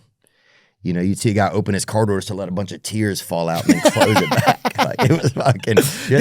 There is bravery to that, though. That's the thing that, like, I think we look back at that generation who was really trying to figure out how to deal with their mental health, and they stiff upper lipped it. And I think a lot of times we go, oh, they just ignored the problems. It's like, no, you can't ignore depression. It's not something you could ignore. You know what I mean? It's there. And what they did is they said, you know what? I'm going to go to my fucking car, and I'm going to cry, and I'm going to get back, and I'm going to be a dad, and I'm going to be a husband, and I'm going to take care of his family. And it's like... And I'm going to get my fucking son a Pistons jersey. Exactly. And you're not even a Pistons fan. Like, that's depressing, too. You wanted so badly for this kid to be a Knicks fan. This motherfucker likes the team in Detroit. In a lame beer jersey. Yeah. Yeah, it's... I'm glad you're getting to have all that, dude. That's super cool. Yeah, it is. It is really cool, man. It is really cool. You know, we read for different financial advertisements on this podcast, and I want to iterate one that I think has become my favorite. It's called Acorns. I love it. It's just a simple tool for helping you learn to save, and it starts to give you different ways to look at money and feel about money. Today's episode is sponsored by Acorns. Acorns is a financial wellness app that helps you take control of your money with simple tools that make it easy to start saving and investing for your future. You don't need to be an expert. Acorns will recommend a diversified portfolio that matches you and your money goals. You don't need to be rich. Acorns lets you get started with the spare money you've got right now, even if all you've got is spare change. I have Acorns set up for my niece and nephews, and I find it charming and engaging, the way that they're able to start to see how savings works. If you're ready to take control of your money, sign up now and join the over 14 million all-time customers who have already saved and invested over $25 billion with Acorns. Head to acorns.com/Theo, Theo, or download the Acorns app to get started. Paid non-client endorsement. Compensation provided. Incentive to positively promote Acorns. Tier 1 compensation provided. Investing involves risk. Acorns Advisors LLC, an SEC registered investment advisor. You can view important disclosures at acorns.com/Theo. Yeah, just to add another universe to your life. Does it make you look at your wife different? Does a girlfriend or a wife become different once they're a mother? Does something like, or what's that kind of like? 100%. Completely. Yeah. You also you realize, here's something I realize is I would always call my wife when I know that the baby's waking up from a nap. Let's say I'm at the studio or something like that, and I call and and she knows I'm calling to see Shiloh, right? And once I called my wife, and then she was coming back from a workout class or something, and she was like, "Oh, I'm not home yet, so I'm not with Shiloh," and my heart sunk because I was like, "Oh fuck, you don't even think I call for you anymore." So in my effort, to just connect with my daughter in every possible way I can, I am forgetting about connecting with my wife sometimes. And your wife doesn't want to be angry at you for that because she's like, thank God I have a dad who's so committed and just in love with their kid, but you can't forget about them. Right. So it's this constant adjustment. You go, okay, all right, I got to put hey, Shiloh, is your mom home? That kind of thing. Yeah, I got to call Shiloh. Yeah. I gotta go on the Nanit. Yeah. I got to call. I got 2 phones. Yeah, you got to put some Kevin Gates in the freaking, when they're nursing, dude. And Shiloh has You're the a most phone. interesting man in America. You spin Kevin Gates bars. Shiloh has a little phone. She's like, hey, mom's right here. Oh, you don't want to talk to me? Yeah, she give me attitude. No, you can't win. You just want to talk to this old bitch. Yeah. So yeah, you got to do that, man. Oh, damn, dude. Yeah, that's crazy. Yeah, it's wild. Wow, man. dude, what a neat journey. And I was just impressed in your special. You're just going, it's when I first watched you, were such a power. I remember the first time that I ever saw you at the Black Baby, or what's it called? The one that's next door to the Comedy Store? Fat Black Pussycat? Fat Black Pussycat, right? And Village Underground, maybe that one? Yeah, it was one that kind of has the tears in it. A little bit. Yeah. Village Underground, yeah. But dude, I was like, I'd never seen, I was like, oh my God. And I had to go up after you, dude, and it was so fucking scary. And I was like, I'm sure you killed that shit. I did okay. But dude, then this is so, and that was great. But that was just that was probably 10 years ago too. Yeah. But then, this was just so taking me through this story and the journey. And it was, I don't know, it was cool to see. It felt grown up a little bit. Yeah, it's just different. I never been personal in my comedy. I didn't even think my life was interesting.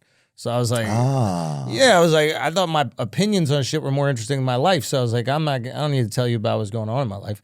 And then this thing happened where, we couldn't get pregnant, and it was because of me. My sperm sucked. No way. Oh, yeah. Yeah. So my sperm. What happened? So you take them I'm into the face of shitty sperm, bro. Oh. Damn, dude.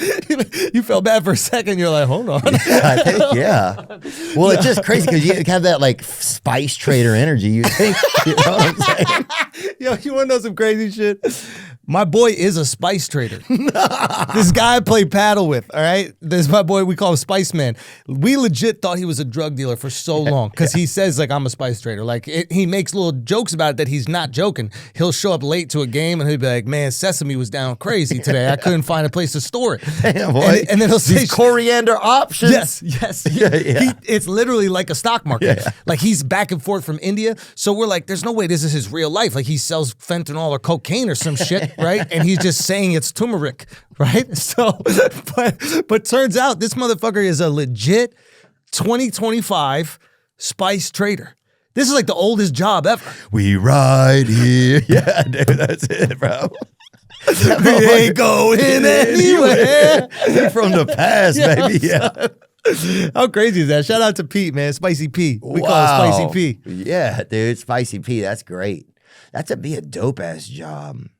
Just hitting the streets, what you want, and you got some fucking. He'll just hit me with random spice facts. Thyme, cumin. Yeah, he was like, bro, you can't store the cumin with the turmeric, right? Yeah. Because one goes old, and I'm like, oh yeah, of course, bro. That's a huge.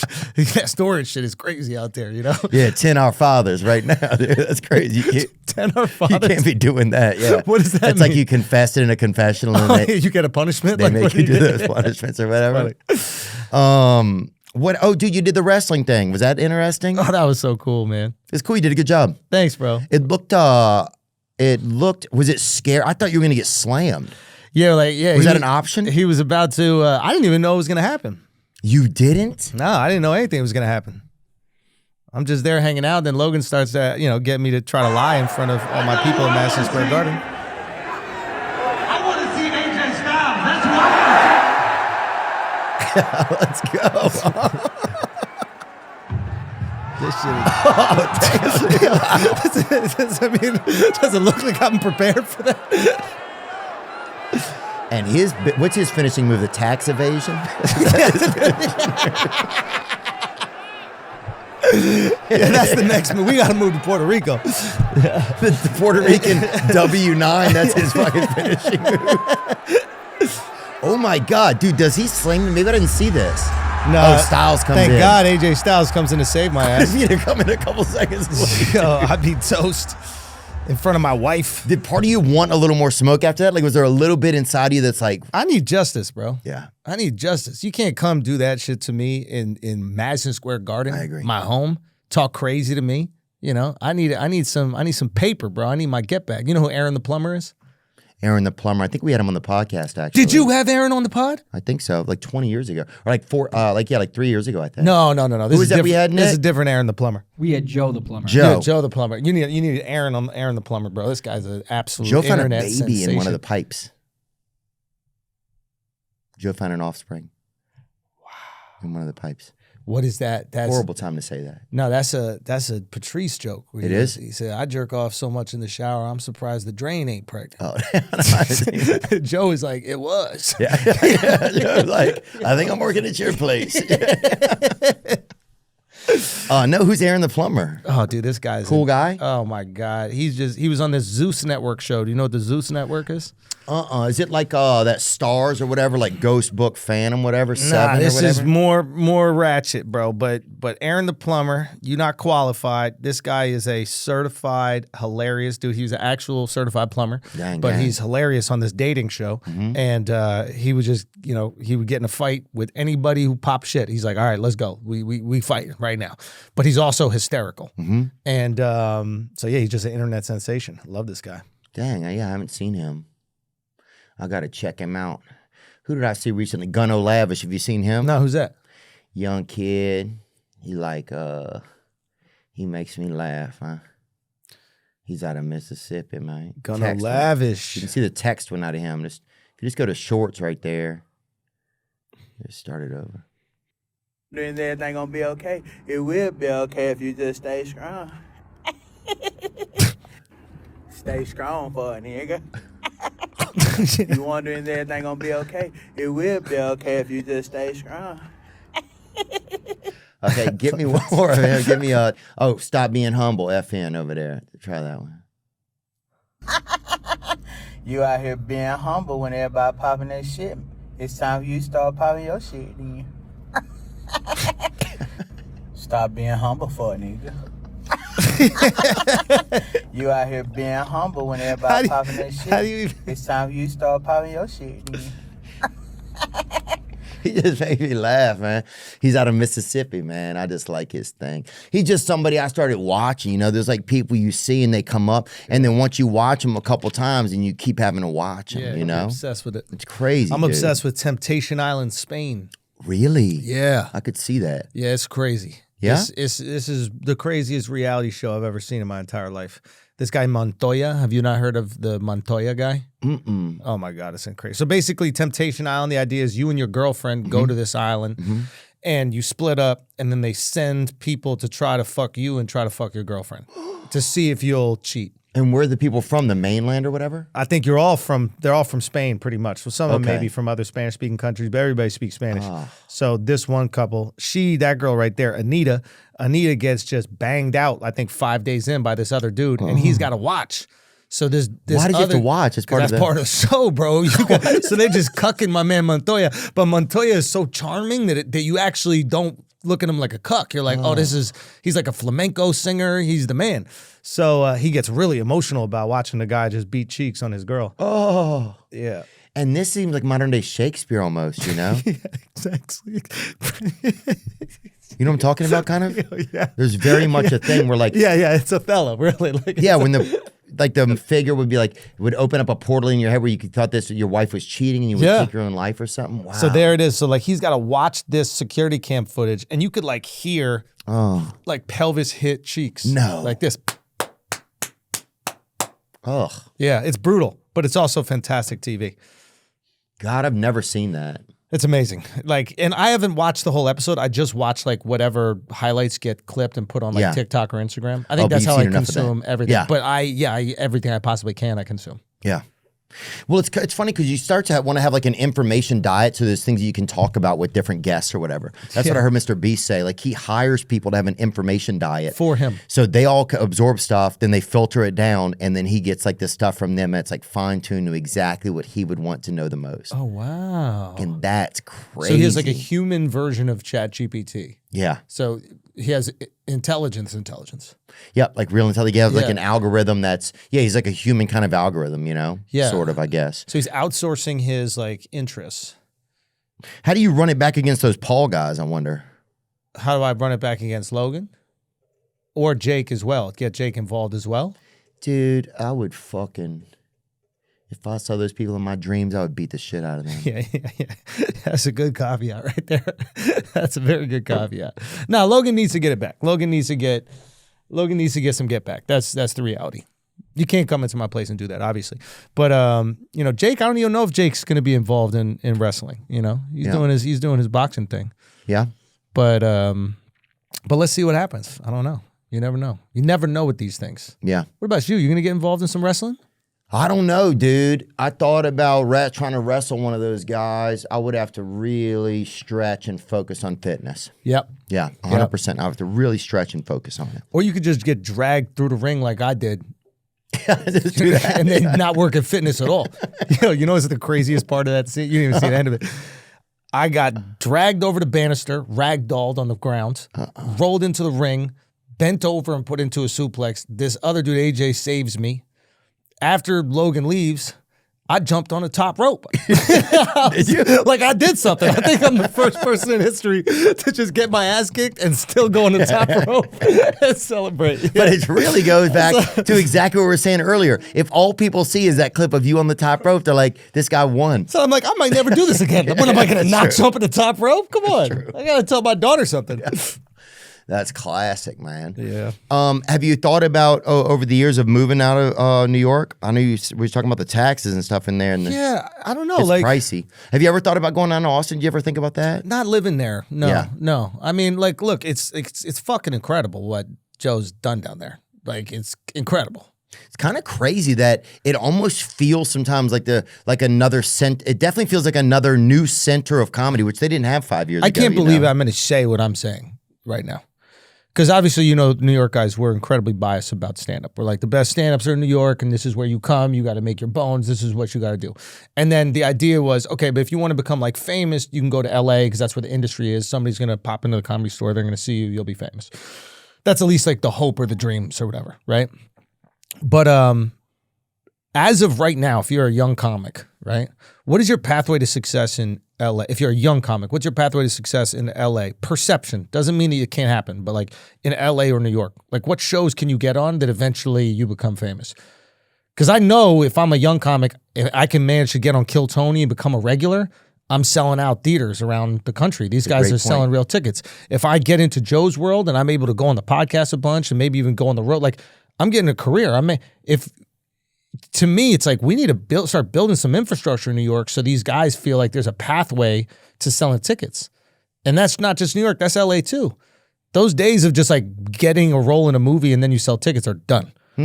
You doing a TV show one-off and then you don't just sell tickets. You need to be like ingratiating yourself to the people through stand-up comedy if you want to sell stand-up comedy tickets. So I don't begrudge any comic who's like, I want to move to Austin because I feel like that's where the thing is happening, especially if you just move to New York or LA to make it. I'm from New York, like born and raised in New York. So like moving to another city is like leaving my whole family, my friend group. It's Right, you're everything I leaving know. your world. Oh, there you go. That's what I was thinking, I guess. Maybe. Yo, my God, I do kind of look like that motherfucker. Diego Pena, what's his name? Man, Diego Garcia? he looks ugly next to Christian Bale, bro. And he's not even that ugly, bro. I'm saying he looks like me. So I can't be insulting him that much, but Christian Bale is dude. one fucking handsome guy. Well, then imagine, say if there's another even Wait a minute, less. did he AI my face onto that? I did. This is face swap. God damn, bro. So that's I look like- ugly next to Christian Bale. That motherfucker is handsome. Look at Bruce Wayne right there, dude. God. Nah, he's a stud. Ugh. He's a stud. Yeah. And I'm worse looking than you. So the tough part is it only goes another step downhill. Yo, how fucked up is that me insulting him before I knew it was me? Like, that's insanity right there. Like, Dude. yo, Well, I mean, it's the. where's my self-esteem at? Theo? Don't come here for it. I don't know. I built this railroad on low self-esteem, dude. Have you ever heard of the low self-esteem engine? No, I haven't. That's the only thing that's run on these tracks for years, dude. I mean, we're picking up steam, but it's been slow. Oh, God. What were we talking about? Oh, though? there's the scene. So it's just like, I imagine every. Oh, yeah, the scene. I mean, think about it, like, obviously we're in different positions, right? Like we're in a different part of our career where we can Right, live we're not wherever we coming out. want. It's not the beginning of our career. Exactly. So, but if you were young and you're like, my pathway to success, like if you go to LA, what shows do you get on to eventually make it? Like, what is your Right. Well, there's a couple things. One, you can get there's a lot of influencers and stuff out here. So there's a lot of social media influencers. That stuff is real out here. Mm-hmm. There's movie stars that live out here, and there's television shows. But I don't know if a lot of stuff still shoots in LA, which is kind of crazy. Like even whenever we shot this little movie with Spade, we're like, they're like, thank you. People were like, thank you guys so much for working here? We haven't had work in months, and I'm like, what do you mean? Because I don't know who shoots what, you know? They're like, yeah. I'm like, in Hollywood, you haven't had work in months? And yeah, I guess there's just nothing shooting here, which seems crazy that you would build an industry where then nothing even shoots within it, you know? Like at a certain point, you can't cut every corner. Like, okay, we're going to shoot out of state to get a tax break. But the tax incentives are really big. You can shoot up in Canada. You can shoot up over in Atlanta. Like, the tax incentives are huge to go shoot in these places. The one in California matched them, it seems like. I think like it's just like we were saying, like politics is always downriver from culture. So Yeah. they're going to have to learn the hard way. They're going to have to see the industry actually start to be negatively impacted like for a while. And then they're going to have to vote out whoever is in power with that kind of influence. But LA thrives on Hollywood. Like there isn't LA without Hollywood. Like that's the industry. That's true. I guess then it's kind of like Barcelona or something in a way, you know, some cool museums and it's beautiful. We don't even know you guys have museums out here. I'm being honest with you. Yeah. Like somebody told me that. They're like, oh yeah, we were spending some time in museums. I was like, you got museums out here? Like I thought you had that observatory shit that's up on the hill and that's it. Yeah. We don't know that you have like the theater. Like do you have plays that come out in LA? I have no idea. Like can you watch Hamilton in LA ever? I don't know. It's a good question. Well, we don't really have that district like the theater district that New York has. I mean, Danny McBride was saying this the other day. He goes, you know, I've always been kind of amazed that LA doesn't historicize itself better as a structure. He's like, when you go down the street here, you should be, every other building should be, this is where This was filmed. This right. is yeah. This is where Sidney Poitier lived the first 3 years that he lived here in this apartment. Like, you know, like, and these buildings, we've kept them because they're, and some of it is still the same because, you know, you don't have as much wear and tear from the elements here. Outside of like the fires recently, but you don't have just like the constant salt in the air like you do in a lot of places. But overall, he's like, yeah, I'm just kind of amazed that you don't go down the street and every other building is historical for some reason. Bro, I think that's a fantastic point because that is the coolest thing about LA Hollywood is like old Hollywood culture. Right. Like there's that hotel, the Sunset Tower or whatever. And like it has this cool restaurant that feels like old Oh, Hollywood. yeah, it's cool in there. It's some fancy bougie shit, but it still feels like, oh, I can imagine directors in like the 60s. Yeah, what do you say, huh? You know, what is that fucking girl with the air blowing her dress up? Oh, Shirley Temple or whatever? No, my bro. Marilyn Monroe. Oh, sorry. Well, okay. Well, Yeah, exactly. I'd like to have that stricken from the record. Your Honor. That's fucking unbelievable. Well, dude, I'll tell you something funny. Here's the number one place, and I'm sorry. Who's the girl where her dress was blown up? Shirley Temple. I don't fight. It's L.A. I didn't think they were No, gonna. he's right. He's right. Weinstein's innocent. Weinstein is innocent. I didn't think if they're blowing anybody's dress up, it's going to be a child, obviously. Go on. Dude, when people come to visit me, the one place that I take them every time, literally as a tour stop, is a cemetery that's near my apartment in Westwood that has Marilyn Monroe's grave in it, Hugh Hefner, Errol Flynn. Oh, wow. Carol O'Connor. The OGs. The guy from Bad Grandpa or whatever. Walter Matthau. Walter Matthau is in there. Yeah. It's just like, you just show them like this, that's kind of the neatest thing, I think. I think it's a great point because there is cool historical shit about LA, but you got to embrace it and then protect it. And I think that maybe it's just such a new city, they don't see the value in it. Like you and I are from very kind of like old places in terms like of American history, not world history, but like there's a lot of history in, I'm going to give you New Orleans. I know you're not from New Orleans, but like just this idea of, there's like, and it's important to us to maintain that. We actually like the way that the buildings look. When a new fancy building goes up in New York, there's always this immediate rejection. We're like, these fucking glasses, there goes the neighborhood or whatever it is. So we try to protect, and I feel like LA is so transient. Like everybody that comes here is coming from Maine or coming from, Montana or some shit like that to go make it. So they don't really care that much about the history. They're like, what's going on now? Right. But the people from here, like Dove, like the people who actually grew up here and like that is the industry. Yeah, I would like to see that protected. That's a great point.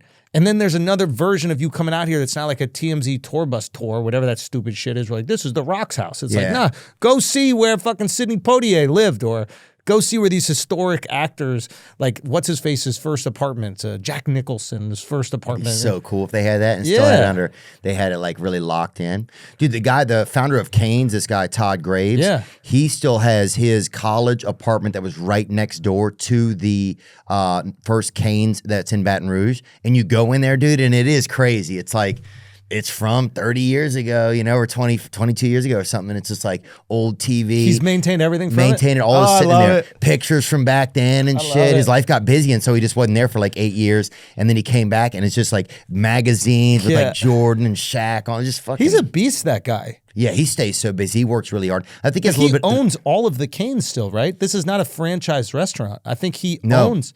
It's unbelievably impressive. And maybe because I'm from New York, we just got one. There's one that just popped up in East Village. But like I was talking to a buddy of mine who's actually like one of his lawyers, and he was kind of explaining it to him. It's like, this guy's like a real ambitious, like kind of genius to put that together. It's very hard to not sell off your company as it becomes successful. To have that vision, like, I don't know if you're like this, but if I'm building something that's successful and then somebody offers me $300 million for it, I'm like, there's some people are crazy enough to go, no, this shit is really worth $2 billion. I'm like, $2 billion? What is $2 billion even? Like, what is that money even? You know what I mean? Yeah. There are people that say no to $1 billion because they know it could be worth $5 billion. Fuck. Isn't that crazy? Crazy. What do you need that for? Yeah. Like, you can tap out of whatever you're doing. Maybe they really love what they're doing.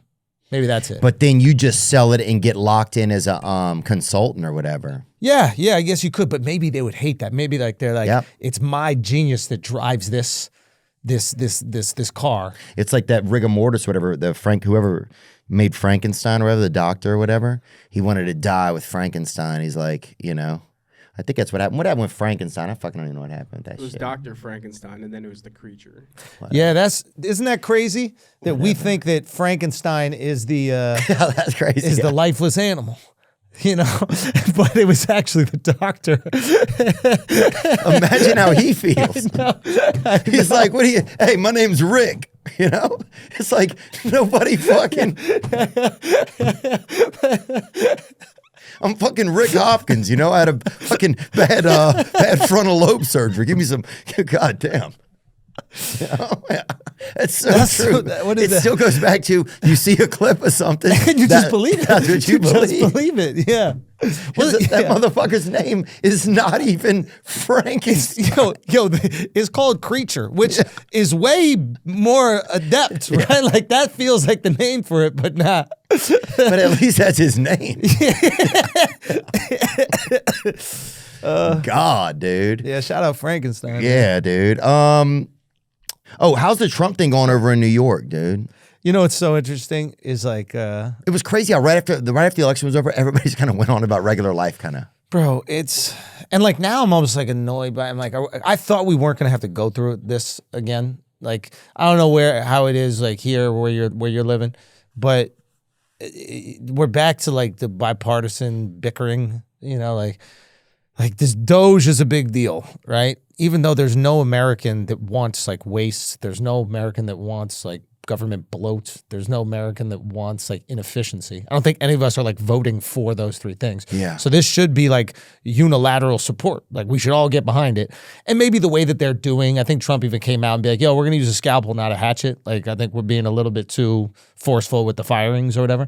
But this is one of those things where like it's so annoying. And I think you can blame Elon for this as well. Like on Twitter, he's a little bit antagonistic about shit. I like, noticed that recently. Some of the stuff he says, like, do you have to say that? Like, you don't what are have you doing to. right there? You're in power now. Like, I think you have to have a little bit different energy when you're in power. I think when you're not in power, you're trying to get to power. Maybe that antagonism is helpful, right? It can like embolden the base. But you're the leader now.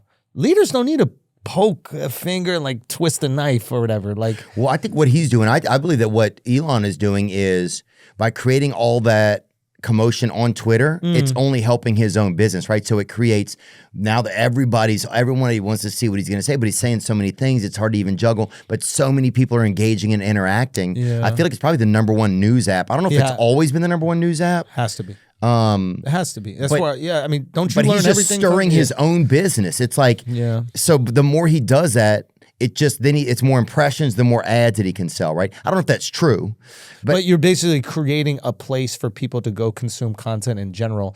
And if he's the biggest creator on that platform, then it makes sense that he continues to create. So you're saying that he's not doing this just to get out information, but he's also doing this to like uplift the app. It's like a hype machine, yeah. Oh, wow. I don't know if that's true. But that's what the feeling you get from it. I'm at least, because otherwise it's kind of some of the shit's kind of insane. It's like, what is this like? How is he doing all of these things? And if he's not doing all these things, because who could have time to do all of these this, things? Yeah. Then who is doing it? And it's kind of annoying because he's a genius. You want him on your side. Like I want the guy who makes the rockets on America's side if we go to World War III. Right. Like I think that's a pretty good idea that we get the guy who's going to send a ship to Mars on our side if we're going to have like drone warfare throughout the world. Like let's keep him in our good graces. I do think, and I'm a little bit more optimistic about this administration. That's what I've realized with most people, like sane people, is that if you didn't vote for Trump, but you're not like a complete like lunatic extremist on both sides, by the way. If you're just kind of like a normal, regular guy, but you feel like you lean left a little bit more, you just are pessimistic about the administration. And if you lean maybe right a little bit more, but you're not some insane like right-wing quack, you're optimistic about the administration. Yeah. We both kind of want the same thing. We want the best thing for American people. Right. We might disagree about where we get there, but we do want the most opportunity, wealth, ease of living for American people. So when it comes to the administration, I'm like a little bit more optimistic about it. Like I'm like, okay, let's just see how this works. Right. That's how I feel. Like, let's just give him people are going, oh, he's doing all these tariffs. It's like, my man, I'm not an economist. I know you aren't an economist.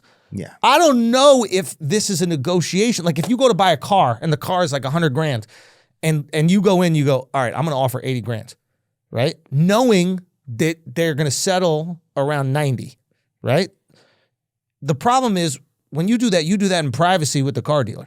Trump got to do it publicly, and now he's got people in his own country going, how dare you offer 80? That's so disrespectful. And he can't come out and go, dumbass, we're going to settle at 90. I just got to start at 80. So could you give me fucking 2 weeks to get they don't here? give him nobody gives him a beat to see what the long-term plan is. Like, if you want manufacturing jobs back in America, then you have to make it so that it makes more sense for people to make cars in America. Maybe. That's just business. Like, I agree with you. I never was against Biden. I've never been against anybody that's been in office. I've always just wanted the best. It's like, I want the best. I'm never going to depend on the government for my life. Like, I don't wake up every day and see what the fucking government's doing.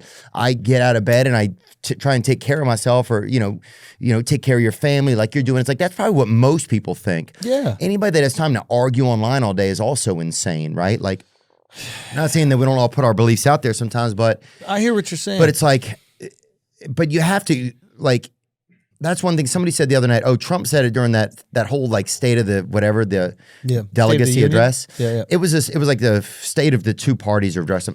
If you got to watch the hour and a half of that, I don't care what side of it, this shit was hilarious. It was like somebody who wrote like Noises Off or something. It was just a fascinating Joint Congressional Committee's address or whatever.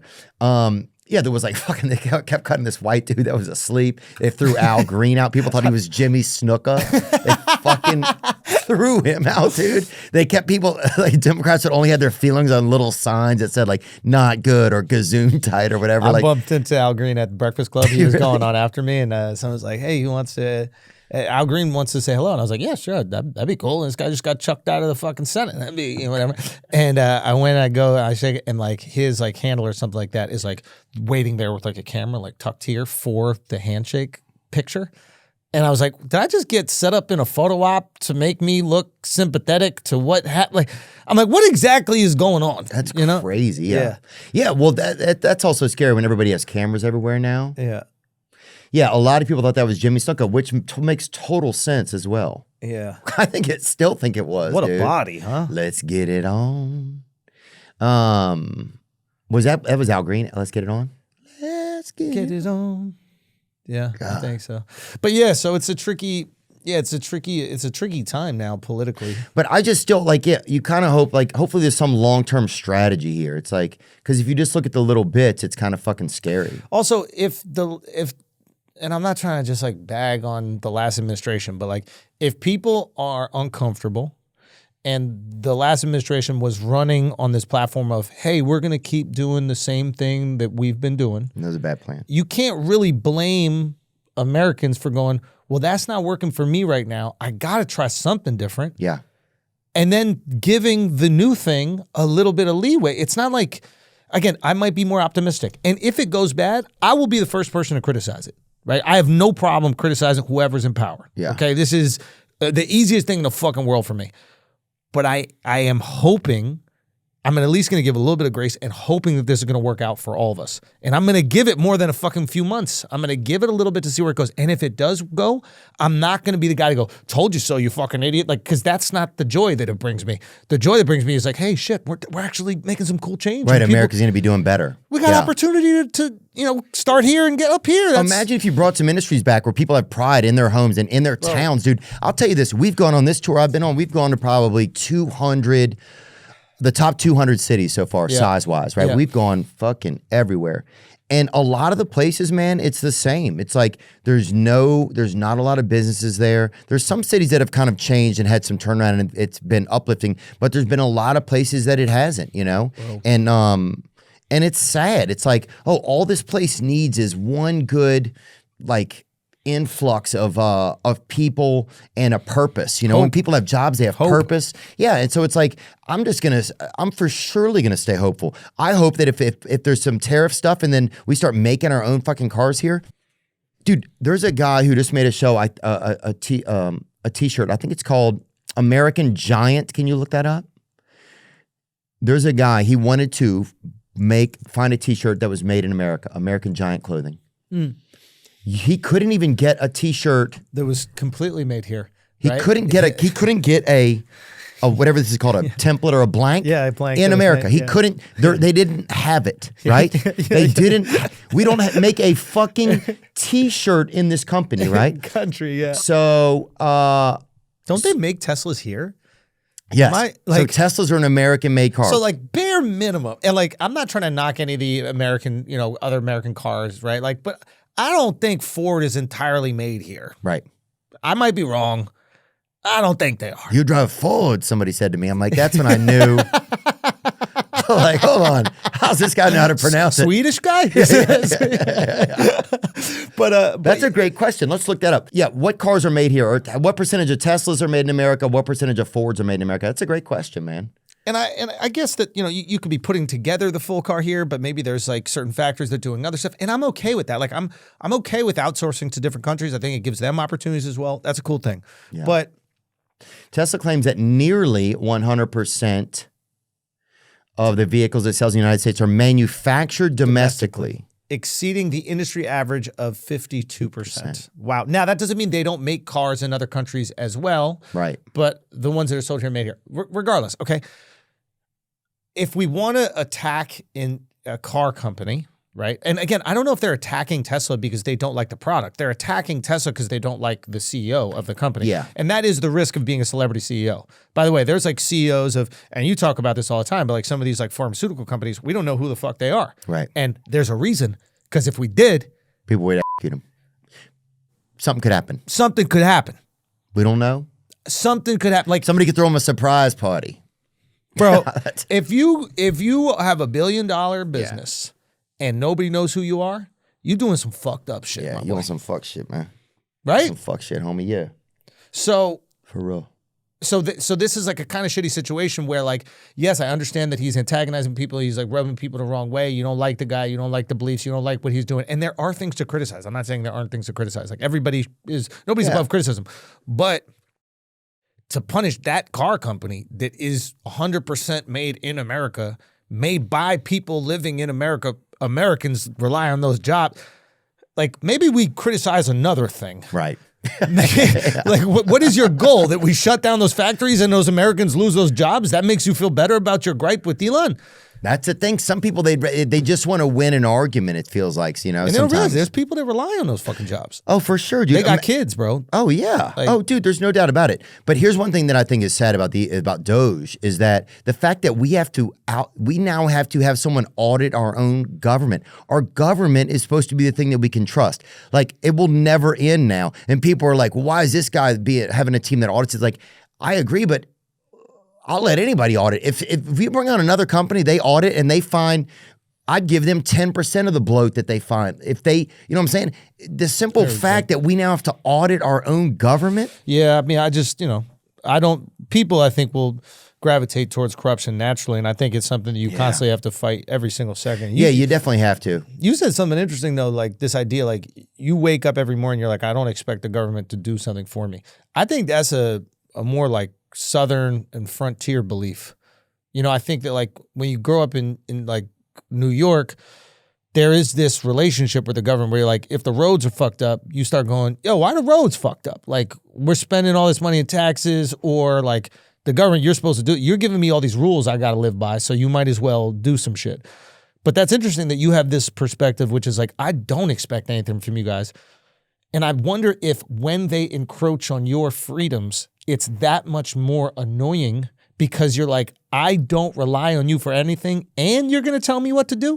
Whereas we might be more accepting of the laws and the encroachment of freedoms because we are more reliant on them for certain things.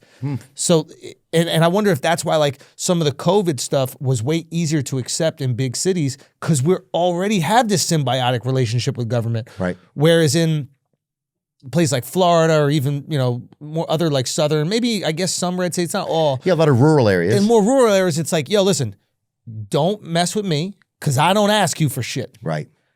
And now you're getting into my house and telling me what to do when I already don't ask you for anything. Right. We have one road. We keep it clean. It's fine.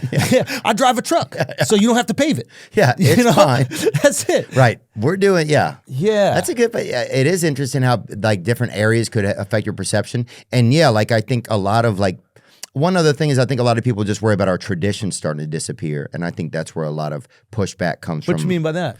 Just like, like tearing down of statues and saying that everything is racist and stuff and not honoring our history, whether it is racist or not, like not deny, like, if you take it away completely in 3 generations, This is the tricky thing where it's like, I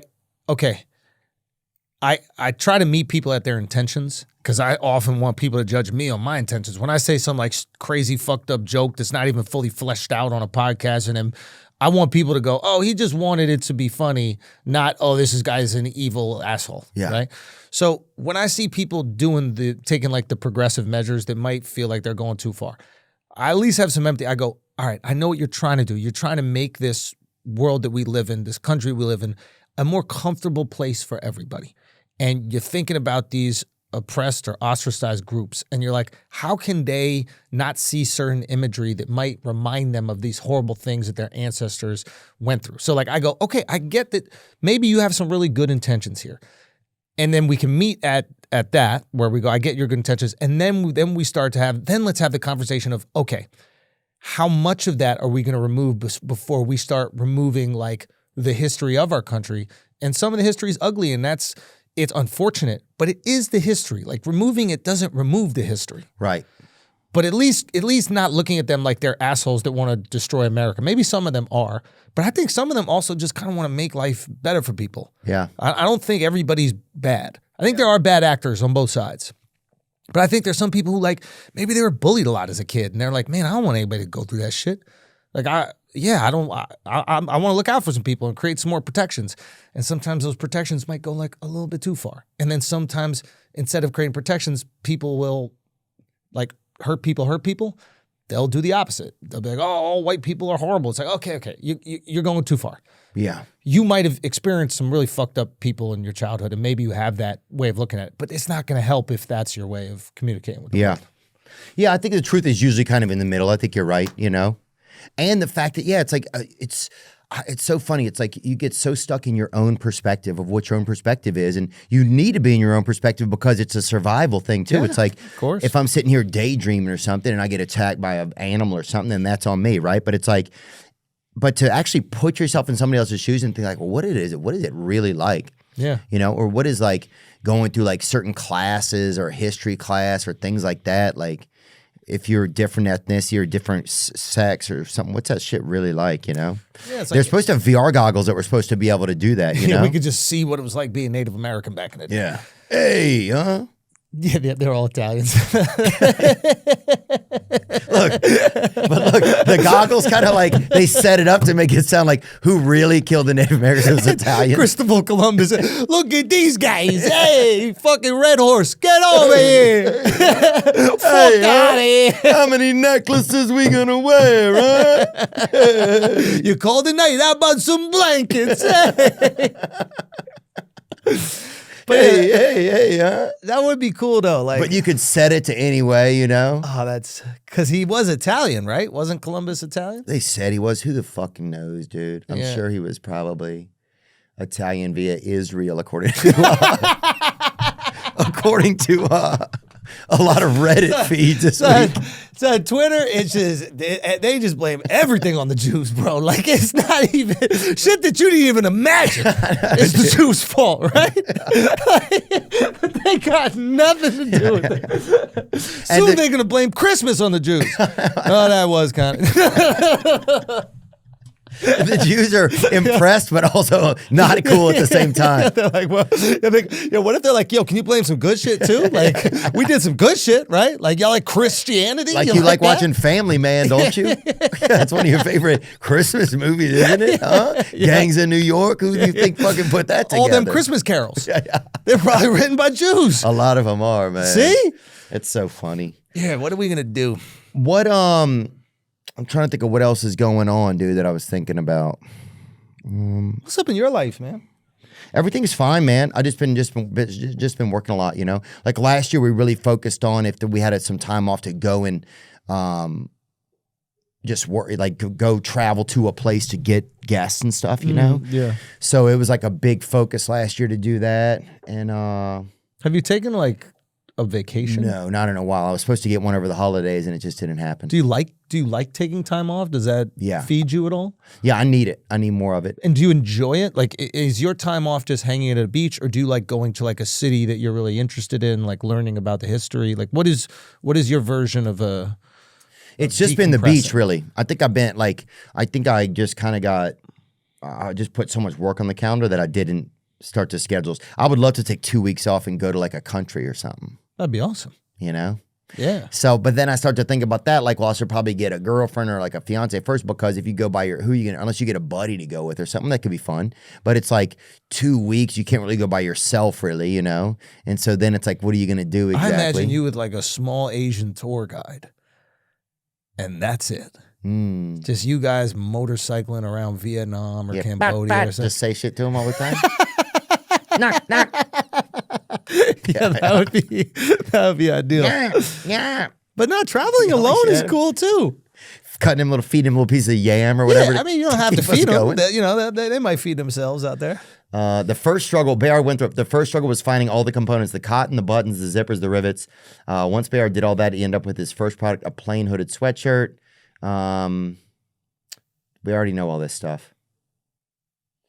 I was looking at what some of the price issues were and stuff that he faced, but it was a nightmare for this guy to do it, and he couldn't get it done at like, you know, it came down to like $37 or something, which is, you know, but to do it on a regular basis, and then Walmart decided we're going to support him. We're going to give him like a big order. That's fire. So that's kind of where he's at right now. And if you can make a big order, you can obviously like reduce the pricing. Right. Then you can go ahead to the place and say, well, look, now I'm going to order this many. Can you give me a better rate? You know, so. Can you get the material does the material also have to come from here? I imagine we have to get all of our material from other countries. That's a good question. Like, are we creating textiles here? It's a good question. It's crazy because you don't know that. You know, it's like a lot of this stuff we don't even know. And then you look around and you're like, but if you find out that you can't even get a t-shirt here, then you're like, well, fuck, if we're not even making one t-shirt, then what are we making here? I mean, yeah, we're completely reliant. It's a little scary, I guess. That's the thing. It starts to get scary. Because t-shirts are the least necessary product that we are completely reliant on other countries for. Yeah. So if we're relying on t-shirts, what else are we relying on? Are we relying on technology in some ways? Like, what are the things that become like at-risk topics for us that we're relying on other countries? Because it's nice to know that you're not reliant, or that the entire world is reliant on each other. And if everybody's relying on each other, okay, then there's like a mutually assured destruction. Right. Maybe that's good. But right, just tell us the truth. If we know everything, I would just love it if like, here's the exact facts. Yo, when do you think, all right, you know how like conspiracies are incredibly popular right now, and like now everybody kind of knows the conspiracies. So that immediate hit of dopamine you get when you like share like the real truth with somebody who doesn't know it. Yeah. And when they look at you, they're like, oh my God, you're so smart or whatever. Yeah. Now that everybody knows the conspiracies, do you think that the pendulum starts to shift back to like kind of what really happened? Because the conspiracy is like the most exaggerated version of what happened. Yeah. And what really happened is probably pretty boring. Like the truth of most things is probably pretty fucking boring. Yeah, for sure. It's not what the media has told us. That's for certain. Those are lies, 100%. But it's not what like the Reddit historians have said. Yeah. And it's probably in here, and then we all go, all right. Yeah. Like that is, I wonder if like there's something like that even to the Epstein list. Like everybody's waiting for this Epstein list, and they're waiting for it to be like direct logs where it's like Bill Gates paid for anal from a 16-year-old at da-da-da-da-da-da. Yeah, like 4:30 or whatever. And then it's like name, picture, fucking whatever it is. And then every time they hand out like the binder or whatever it is, nothing that crazy comes out. Now, don't get me wrong. I believe he's like a prolific pedophile. Like if he is still alive, find him and fucking kill him.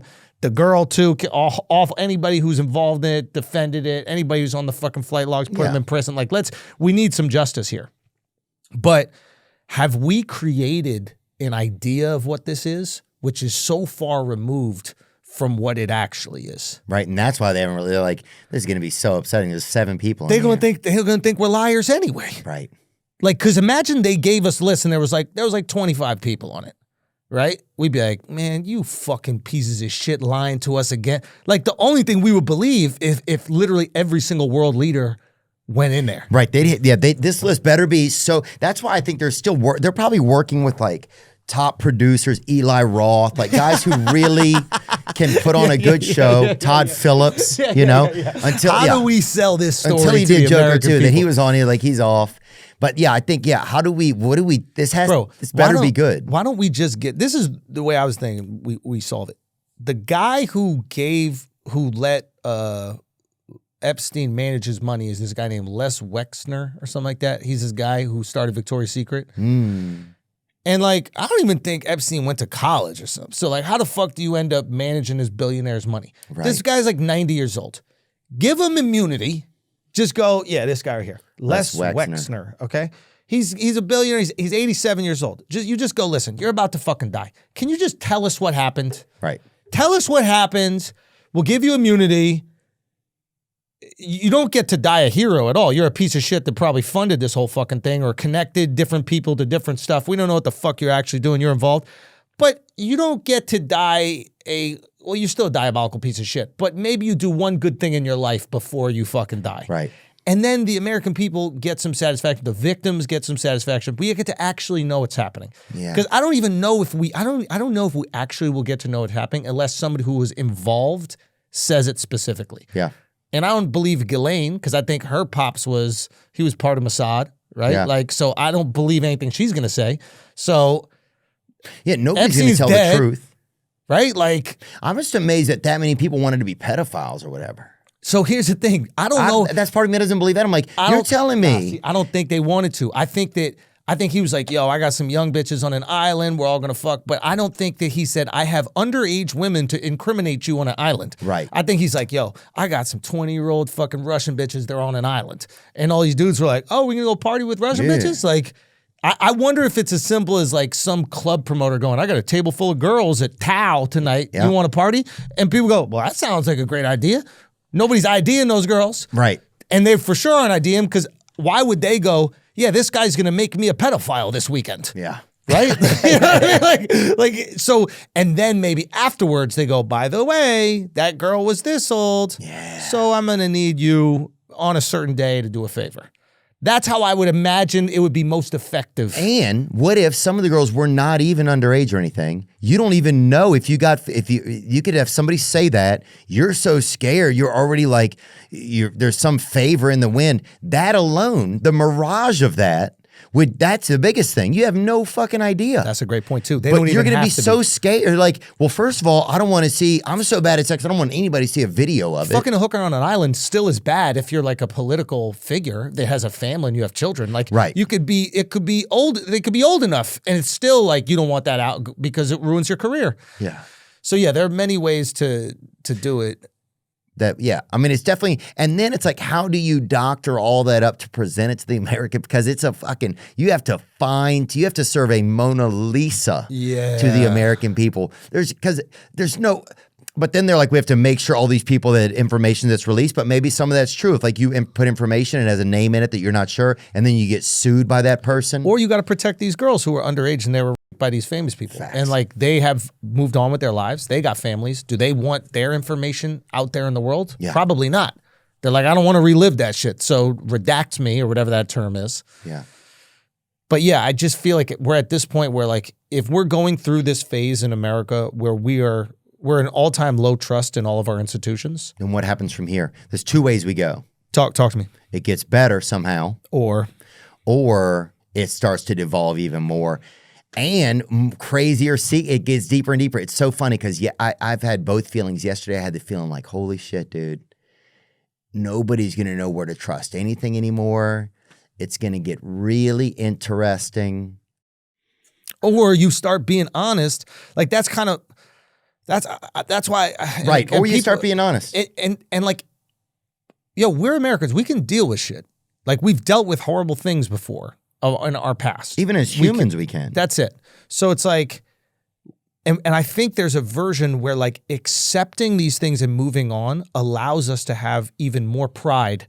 Where right now we're in this like age of like ambiguity where like we want to be really proud, but we're like, but is some of this shit true? Like, we're just unsure. Yeah. Let us accept it. Let's accept the stains on our history, and then let's move on and make greater history. Let's make greater things to be proud of. I think it's a moment in history to be proud of where an administration comes in, they go, listen, we unfortunately, the government let these food companies poison you. And a lot of people are negatively impacted like that. A lot of people got cancer probably because of food that they were eating, and that's fucked up. That's horrible. And we're gonna either punish some of those food organizations, or bare minimum, we're gonna make it illegal for them to do that shit. Hey, some of these pharmaceutical companies, they were jabbing you up with shit that you didn't need to be jabbed up with, and they were doing that so they could profit. We're gonna either punish them, or we're gonna stop allowing them to do it so the next generation of Americans doesn't have to go through what you guys went through. And then you go, you know what's fire about America? We realize when we fucked up, and we have the energy and excitement and the confidence, the self-esteem to go, all right, we're changing it, and we're going to live up to the expectations that we have for ourselves. Yeah. And that's why like, you could say whatever you want about RFK. It seems to me what he wants to do is make a positive change for people. Let's see if he's able to do it. But in terms of making America healthy, or whatever the slogan is, why would you not want America to be more healthy? Like, give the guy a second to fucking try it. Like, every minute they're like, this is the problem today. And then that becomes a story every day. It's just like how fucked up it is. And I have friends now that are addicted to the news, and I'm just like, dude, just live your life. See, everything's going to probably be fine. It's already been fine. We're already damaged. We all have cancer or whatever. Everything, we're doing our best and shit. Yeah. And like, how drastically bad do you expect things to get, Yeah. Wouldn't it be cool? Like, this is all I said. Like, obviously, I have a daughter, so I'm like, and she's of the age we're going through vaccines and stuff, and it's terrifying. I was talking to Joe about this. It was like, it's the most terrifying thing you ever experience in your life is you have the most perfect thing you ever created, and you have to put something in them, and you've watched a video on YouTube that says that it could do something horrible to her. But if you don't do it, she could get some disease that could do something horrible to her. So you're like, what? How do I protect my kid? There's a fork in the road, and both potentially lead to horrible. How do I protect my kid? I would love nothing more than to do like an intense, like, and I'm sure they've already done this, so if they have and call me an idiot, that's fine. I'm an idiot, whatever. But like intense like research into, the vaccinations. And I would love nothing more if we found out, hey, you know what? It looks like they are safe for them, and there's very low chance cause of anything negative for your kid. How much nicer would that feel than right now what all of us new parents are feeling, which are like, do I have to delay it? Like, which ones? How do I protect my child? Like, right. Like, and the just like, we want the research. We want it. It's we want to know. And I think if you gave Bobby an out where, even if it was 20 minutes a week where he gave a speech or something, and maybe that he should start doing that to update people, Robert Kennedy Jr. to say, hey, this is where things are at, and we're going to try our best, and this is what we're going to try to do. Maybe that would be great to have some sort of an address. Love it. Trump's addresses, sometimes they're so, they're Trumpian, they're just like kind of the bare facts and like, we're going to win type shit. So maybe if you had Vance give something that was a little bit more elongated and a little bit more, had a little bit more personal notation and feeling to it, like Didn't FDR do that? I think they were called the fireside chats. Oh yeah, where he was talking to people. I think you're right. We might need something like that, dude. Because there's so much muck out there. There's so much bullshit information, and like we're guilty of that too. We just spout whatever on the fucking mic, and who knows if it's true or not. But it'd be nice if we had information disseminated from the people in power. It might be wrong or it might be right, but they are the people in power, so we can at least hold them to that standard. If they say that they're doing this specific thing and we disagree with it, we can be like, I disagree with that. Yeah. But if Bobby's coming out and he's going, listen, we're getting the red dye out of here, it doesn't benefit anybody. There are other ways to create, sugar or coloring substitutes that are less harmful to you. Does anybody disagree with this? Everybody goes, no. Okay, done. Right. Thanks. Yeah, there's still so many people that just want somebody to be wrong all the time, So maybe that'll start to go away. I don't know. But yeah, I think if I wake up each day and I looked at everything as politics and stuff, and it just starts to wear on you. And then that algorithm learns you, and then you're a fucking puppet. You become a puppet. What else is going on? Let's think of something in entertainment. I'm trying to think of something. Was there a job that you had when you were young that you miss ever? That you were like, I'm fucking good at this shit. It wasn't that I was good at it, but I liked mowing lawns.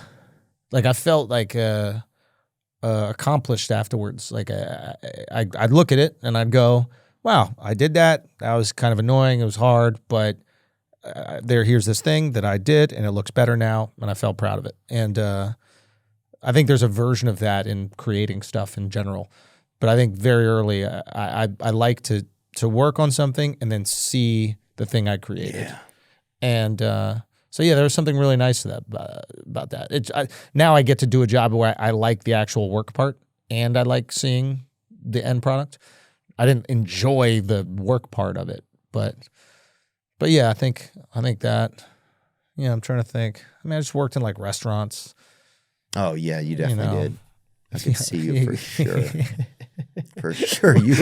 What restaurants was I working at? Oh, obviously Macaroni Grill, dude. No.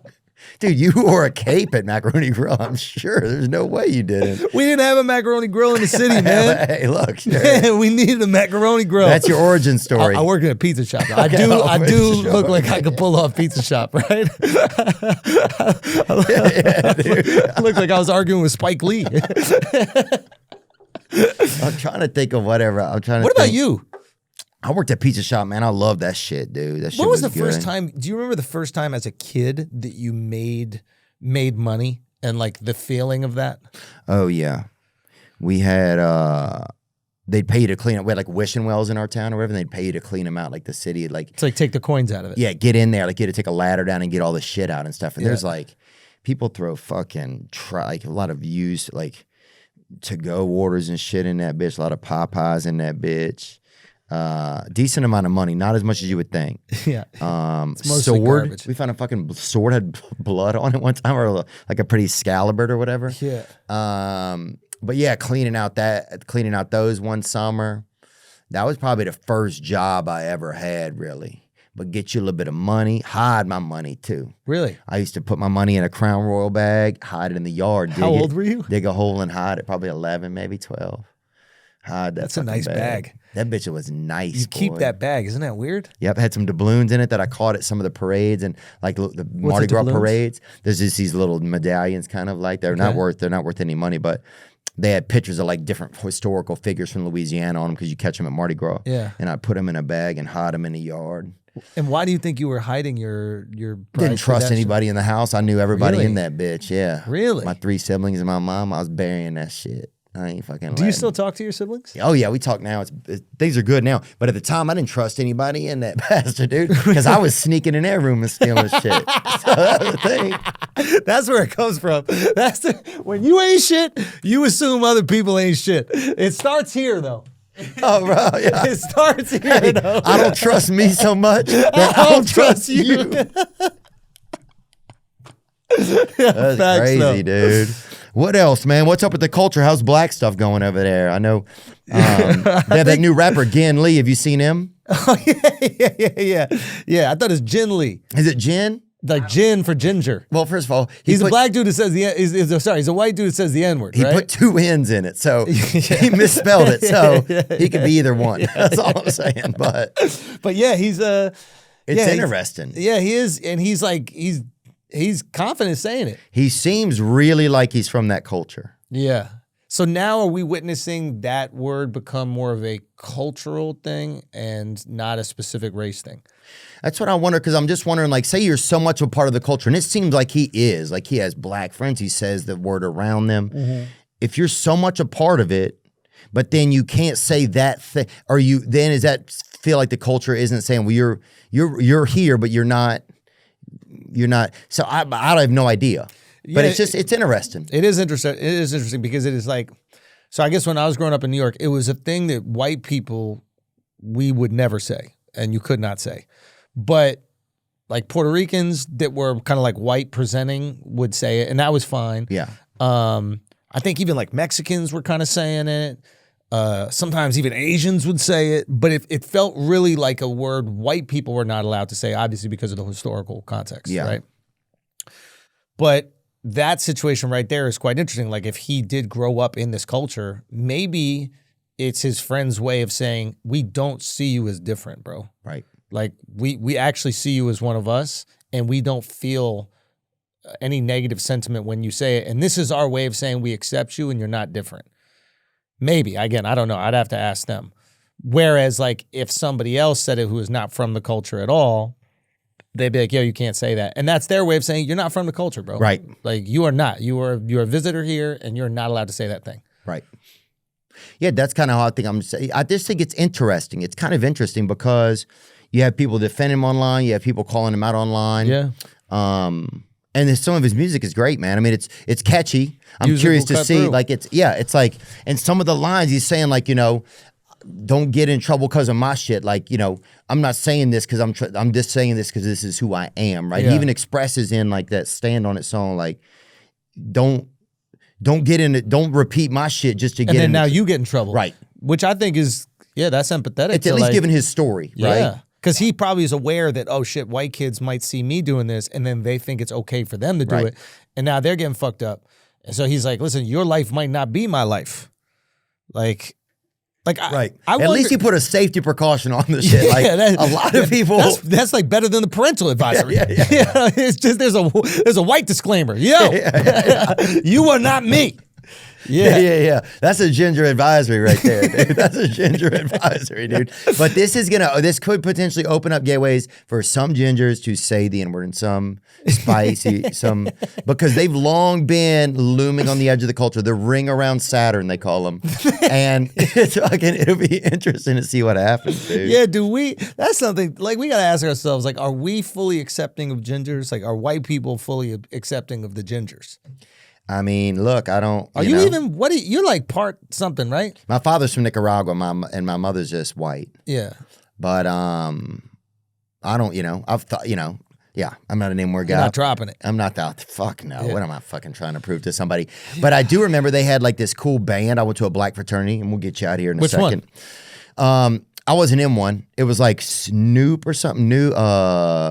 State of Noop or something.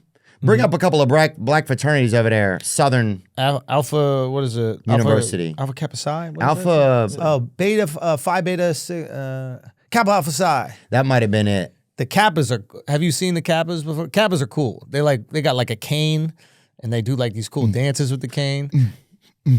My boy was a kappa in college, and That could have been it. they were like swagged out. And then the Omegas? Those are like the athlete. That's like the athlete frat. That's Oh, like, really? Omega Omega Shaq, Psi Phi. Yeah. They're the Oh, ones Shaq has that. The Q that Dogs. thing, Q Dogs. Yeah. I think yeah. it was Q Dog shit, right? Yeah. They invited. They had like it was Nickelback, but it was black guys doing it, right? It was like Don't even say it.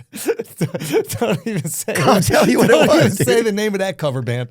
What is that? Don't even say the name of the Nickelback black cover band, Theo. We've almost done the whole pod, okay? We did a good job. I know you're trying to bait me with this Jin Lee. We did a good job today, okay? We did a good job today. Hear me Theo. out. Here we go. No, Light it just on saying- fire. Light it on No, fire. it was just a crazy. I was like, this is a crazy cover band. Don't do it. And then one of their song was like, "Oh, this how you remind me." Like that's It's not. It's okay. So they're doing like hip hop renditions. Hip hop renditions of Nickelback. Yeah. Nickelback. and Yeah, just make sure you say it right. Yeah. we don't even have to go into it. That's so crazy how we all know exactly how it was spelled. But yeah, look, I just felt welcome to be in the building. So that's all I'm saying, dude. Look. Congrats. This is how you remind me. Yeah. You know I mean.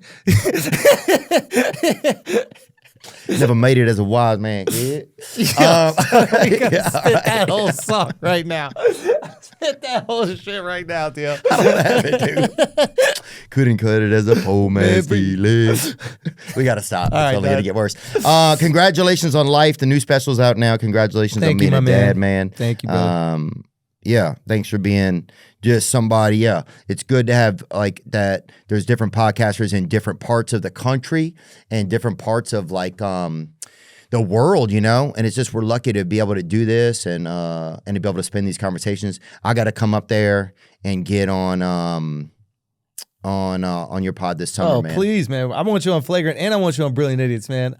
I'll want be y'all up there both, in man. I'll be up there in April, I think. You for a and week. Charlotte got to kick it, man. That, We got to get together. I know. even if we just go grab a drink, I think you guys would hit it off, bro. Oh, I'm sure we would. You guys have great vibes. He's incredible, man. He's incredible. I've only heard good things, man. Yeah. It would be an honor. But thank you so much for your time, dude. Thank you, I know bro. it's very valuable and it means a lot, and I just appreciate it. Congrats on everything, man. You too, Super man. stoked for you, bro. Super Congratulations, dude. This jacket, Zach Bryan gave me this jacket. It's very hot in here. stoked. I saw in the back. I was trying to fit in a little, so this is as black as I get today, brother. The Zach Bryan tour jacket. It kind of shows you where I'm at, you know?